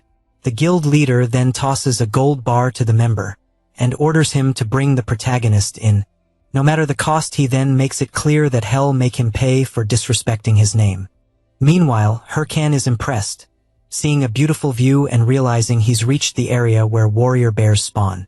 He turns and calls for his summons, only to see them striking ridiculous poses, and quickly demands to know what the hell they're doing. After smacking each one on the head, he yells for them to stop fooling around. He then declares that they're going to hunt a warrior bear, which is level 70 and has 3 phases, so they need to prepare for this battle. He emphasizes that defeating the bear will put them ahead of the top 30 guilds in terms of main quest progress. He stresses that he expects no mistakes from his summons. They immediately salute, signaling that they understand. Herkin then hears a loud roar, takes a deep breath, turns and says, "Speak of the devil." The enormous warrior bear appears right in front of them. Herkin activates his watch and quickly equips his battle gear. Confident, he declares that he's going to claim this main quest for himself. Meanwhile, a guy thinks that this must be the Bulkas Mountains, and hopes that Heiho Mask is still around, since he came to the location right after watching the video about the armored monkey. He takes a deep breath, starts banging his head against a tree, and wonders why the hell he has to go to the ends of the earth, since he was supposed to be someone important, and ended up being ordered to fetch a rookie. As he starts shouting, wondering how Hell even managed that because it feels like a crime, a wild boar king is about to attack him. He turns when he hears the noise, but without doing anything dramatic, simply conjures a magic circle and unleashes a powerful hellfire attack on the creature, burning it completely. This is Ballista Hatch of the Thunder Hunters Guild, also ranked 5th among all mages in Warlord, and he's just hoping Heiho Mask shows up soon. Back to the protagonist's battle, the massive bear lets out a loud roar, and Herkin remembers that before his regression, when he challenged the bear along with his guild members, they failed 6 times before barely defeating it. But he knows that if he fails again this time, Hell lose his lead in the main quest to someone else. So he reflects that to land an effective hit on the warrior bear, Hell need to aim for gaps in its armor and remove it. As he keeps thinking that he can do this, now that he's prepared with his new skills, the massive bear charges at him in a fury. Herkin smiles and tells his summons to act on his signal. He then charges at the beast, thinking that his new passive skill, leg strength modification, will be highly effective. However, his speed is so high that he ends up overshooting and flying right past the bear. Herkin tries to make sense of what the hell just happened, while the bear and the summons just watch him soar through the air. But without wasting any time, the massive bear attacks the protagonist's summons, and the system reports that the warrior bear completely wiped out the skeletons, which makes Herkin furious. The protagonist looks into his leg strength modification skill, which boosts leg power, allowing faster and stronger movement. He gets even more enraged and yells that there's a limit to fast and strong. He then spots a nearby rock, heads toward it, and once again uses his acceleration, charging full force at the warrior bear. But he's so fast that he crashes straight into the bear, which is left wondering what the hell this crazy human is trying to do. Meanwhile, Herkin marvels at the creature's fur. It's really soft, but he's quickly struck and thrown hard into a rock while lying on the ground. He thinks that his leg strength is too much and he can't control it. Still, he managed to rip off part of the warrior bear's armor. But he questions how useful that really is because if his skills are acting like this, he wonders how he'll land an effective attack without wasting time. The giant bear charges at him again, and when it delivers a powerful blow, Herkin is forced to dodge at the last second. He then starts channeling his power and activates Bone Bomb, which creates a bomb using mana, and he throws it right into the creature's face, causing a massive explosion.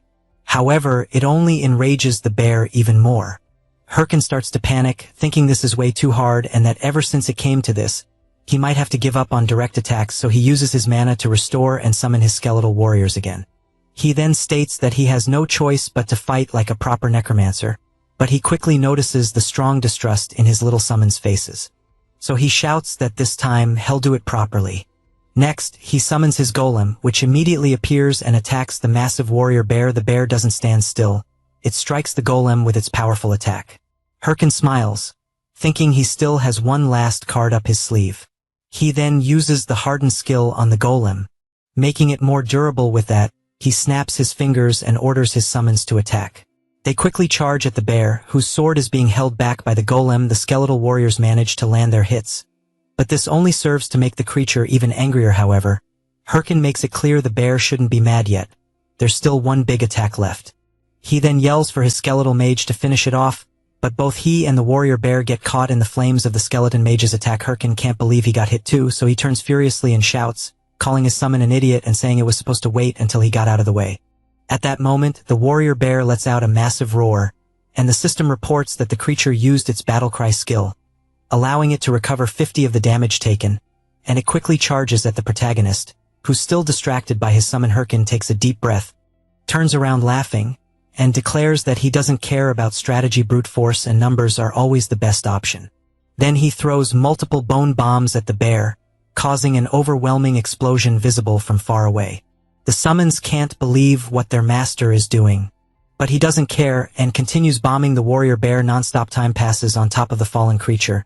The system reports that he defeated the warrior bear and that the protagonist's experience increased. He also received 100 for gold. Thus, the NPC Wang's judgment quest was completed. Herkin looks at his trembling hand and thinks that the warrior bear was the one his entire guild struggled against before his regression. He then clenches his fist tightly, thinking that now he managed to defeat it alone, and that means he wasn't wrong after all. So he walks over to his summons and tells them they did a great job, and that now he can return to the NPC guard and proceed with the next quest. And, striking a ridiculous pose, he shouts that the extermination of the warrior bear is complete. But when he sees his summons talking among themselves, saying that he did it without fighting properly, Herkin goes absolutely nuts and yells at them to shut up. Meanwhile, at the tavern in the western base of Bokus, while a few warriors are laughing, the mage Ballista is sitting alone in the corner. He takes a deep breath and, on the verge of losing his sanity, thinks about how he still hasn't found Haho Mask. He also reflects that he's been combing the mountains for days, and the guy is nowhere to be found. To make things worse, Haho Mask's video has gone viral, which means the Bokus Mountains will probably be crowded soon, making his mission even harder. He starts banging his head on the table, and concludes that if he returns without the protagonist, Lady Syl will kill him. He then questions whether it's not a bit absurd for his lady to ask him to search an entire mountain alone looking for one man. The mage gets frustrated and curses the Thunder Hunters Guild, not noticing his watch making noise. Then he realizes he's in a call with Syl. He quickly jumps from his seat, trembling, and tries to apologize, saying that's not what he meant. But she replies that he's working hard, which makes him a little uneasy. Syl says she thinks the task she gave him was unreasonable after all. He's searching an entire mountain on his own, and that she understands how hard it must be even for him. The mage is stunned by her words. He starts laughing, saying he's fine, that it's no problem at all, and asks if he can get back to the mission. Syl then tells him that she sent Hahue to help out of nowhere. An explosion goes off in the tavern, blasting a hole in the wall. As Hatch turns around startled, Syl makes it clear that the two will work together to find Haho Mask. Someone walks through the hole and yells at the mage, calling him an idiot. It's none other than the Princess of Thunder, Hahue of the Thunder Hunters Guild, who's furious, and tells Hatch that it's his fault she had to come all the way there. Hatch is stunned, thinking she's one of the people who hate him. He screams that he hates this rotten world. Later, someone from above comments that Bolka seems to be getting pretty crowded, and that even a village has formed. It's the protagonist, who also mentions that most players have probably realized this is now the main search area. He then takes off at full speed, leaping from tree to tree, thinking he has to hurry and reach NPC Woong until he sees 3 guys coming his way, and upon closer look, notices their clothes resemble those of the 3 guys he saw earlier. So he wonders if they're there to get revenge for their friends. He closes his eyes, and tells them to attack already because he doesn't have time, but he doesn't realize they run right past him without paying any attention. He turns around, confused, trying to understand. They just shout for help. Herkin is puzzled, saying he didn't do anything, but doesn't notice something approaching in a blink. The 3 guys are brutally attacked, and Herkin's face gets scratched in the process. He turns to see what's going on, and sees 2 people. It's Hahui, the Princess of Thunder, and the Mage Hatch. Upon noticing the emblem on their clothes, Herkin realizes they're members of the Thunder Hunters Guild, but he's quickly startled by a sword pointed straight at him. Hahui demands to know if he's the guy called Haho Mask from the videos. Herkin recalls that Hahui is the second in command of the Thunder Hunters, and also a fanatic who would crawl through hell if Syl ordered it. And the other one is the level 3 mage of the Thunder Hunters, nicknamed Ballista, a genius mage who never lets a target escape. He also remembers that, before his regression, they were the biggest threats, and he never imagined Head run into them here. However, he reflects that, seeing as they're looking for Haho Mask, they're probably there for guild recruitment, but Head loved to kill them all, even though he knows that's impossible right now. So he climbs down from the tree, and asks if they're really looking for Haho Mask. He plays dumb and acts like a fool, asking who that person even is. While putting on a ridiculous act, he laughs internally, thinking hell, just keep playing dumb since they won't be able to do anything without proof. But Hahui suddenly approaches him with a sinister look and yells that he's lying. The Thunder Princess gaze grows even more terrifying, as she explains that there's no way someone could cross the Bulkus Mountains without hearing about Haho Mask.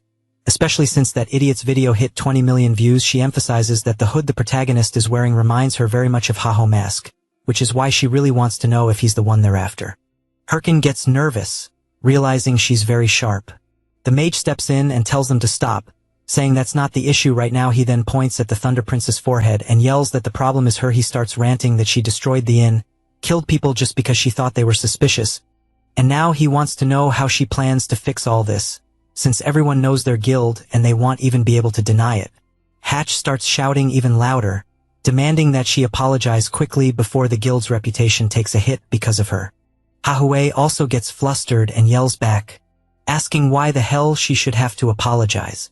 Herkin watches, stunned, wondering if they've always been like this. Eventually, Hahui, visibly annoyed, mutters an apology. Hatch watches her walk off and asks what kind of dumb behavior that was. He then turns to the protagonist, apologizes for his partner, and wishes him a good game. But as Herkin sighs in relief, thinking he narrowly avoided trouble, he fails to notice someone rushing at him when he sees a fist flying straight at his face. He's terrified, and before he can react, he's punched by the Thunder Princess and slammed into a rock. Hatch loses it, grabs Hahui, and screams, demanding to know why the hell she hit someone again. Did he call her a mad dog? Or has she actually gone crazy? She replies that she thought the protagonist would at least dodge her punch. Herkin wants to know if they really just assaulted an innocent user who had his guard down. So he calls them out then. Putting on glasses, he announces that he's formally filing a complaint against the Thunder Hunters Guild. He opens the forum window and explains that first, Hell posted on the official forums to make it public, and the title will be, Thunder Hunters is a cruel guild that massacres newbies. The mage panics and quickly apologizes, saying they'll compensate him, and begging him to just forget about it if possible. So Hatch hands the protagonist a handful of gold coins, and Herkin comments that since the mage is offering 1,000 gold coins as a gesture of sincerity, Hell let it go. Hatch breathes a sigh of relief and thanks him. He then grabs Howie's arm and while dragging her away, yells that he can't stand her. Herkin knows what he just did is pathetic, but for now, it's the best option because he's fully aware that provoking them carelessly would be a disaster. That's why he knows he just needs to endure this a little longer. As they walk away, Hatch asks why the hell she causes problems every single time, and if she doesn't realize image management is vital for a major guild. Slightly confused, Howie wonders if people don't instinctively dodge when attacked. Hatch asks if she's seriously trying to say it's his fault for not dodging her punch. She replies that it's not that, it's just that guy. He looked like he was just annoyed seeing the attack coming his way, almost as if he thought he had no choice but to take the hit. Hatch says he's begging her, and asks if she can just be quiet. She tells him to shut up and calls him a loser, Meanwhile, the protagonist returns to NPC Woong's house and hands over a piece of the warrior bear's armor. Woong comments that this was expected, and that something is definitely going on. He thanks the protagonist once again, and emphasizes that if it weren't for him, there would have been many casualties. However, he wants to know if he's okay. Since he sees him trembling, Hirkin replies that he's fine, but is thinking that the NPC needs to hurry up and move on, because if there's any delay, the top 30 guilds will catch up with that,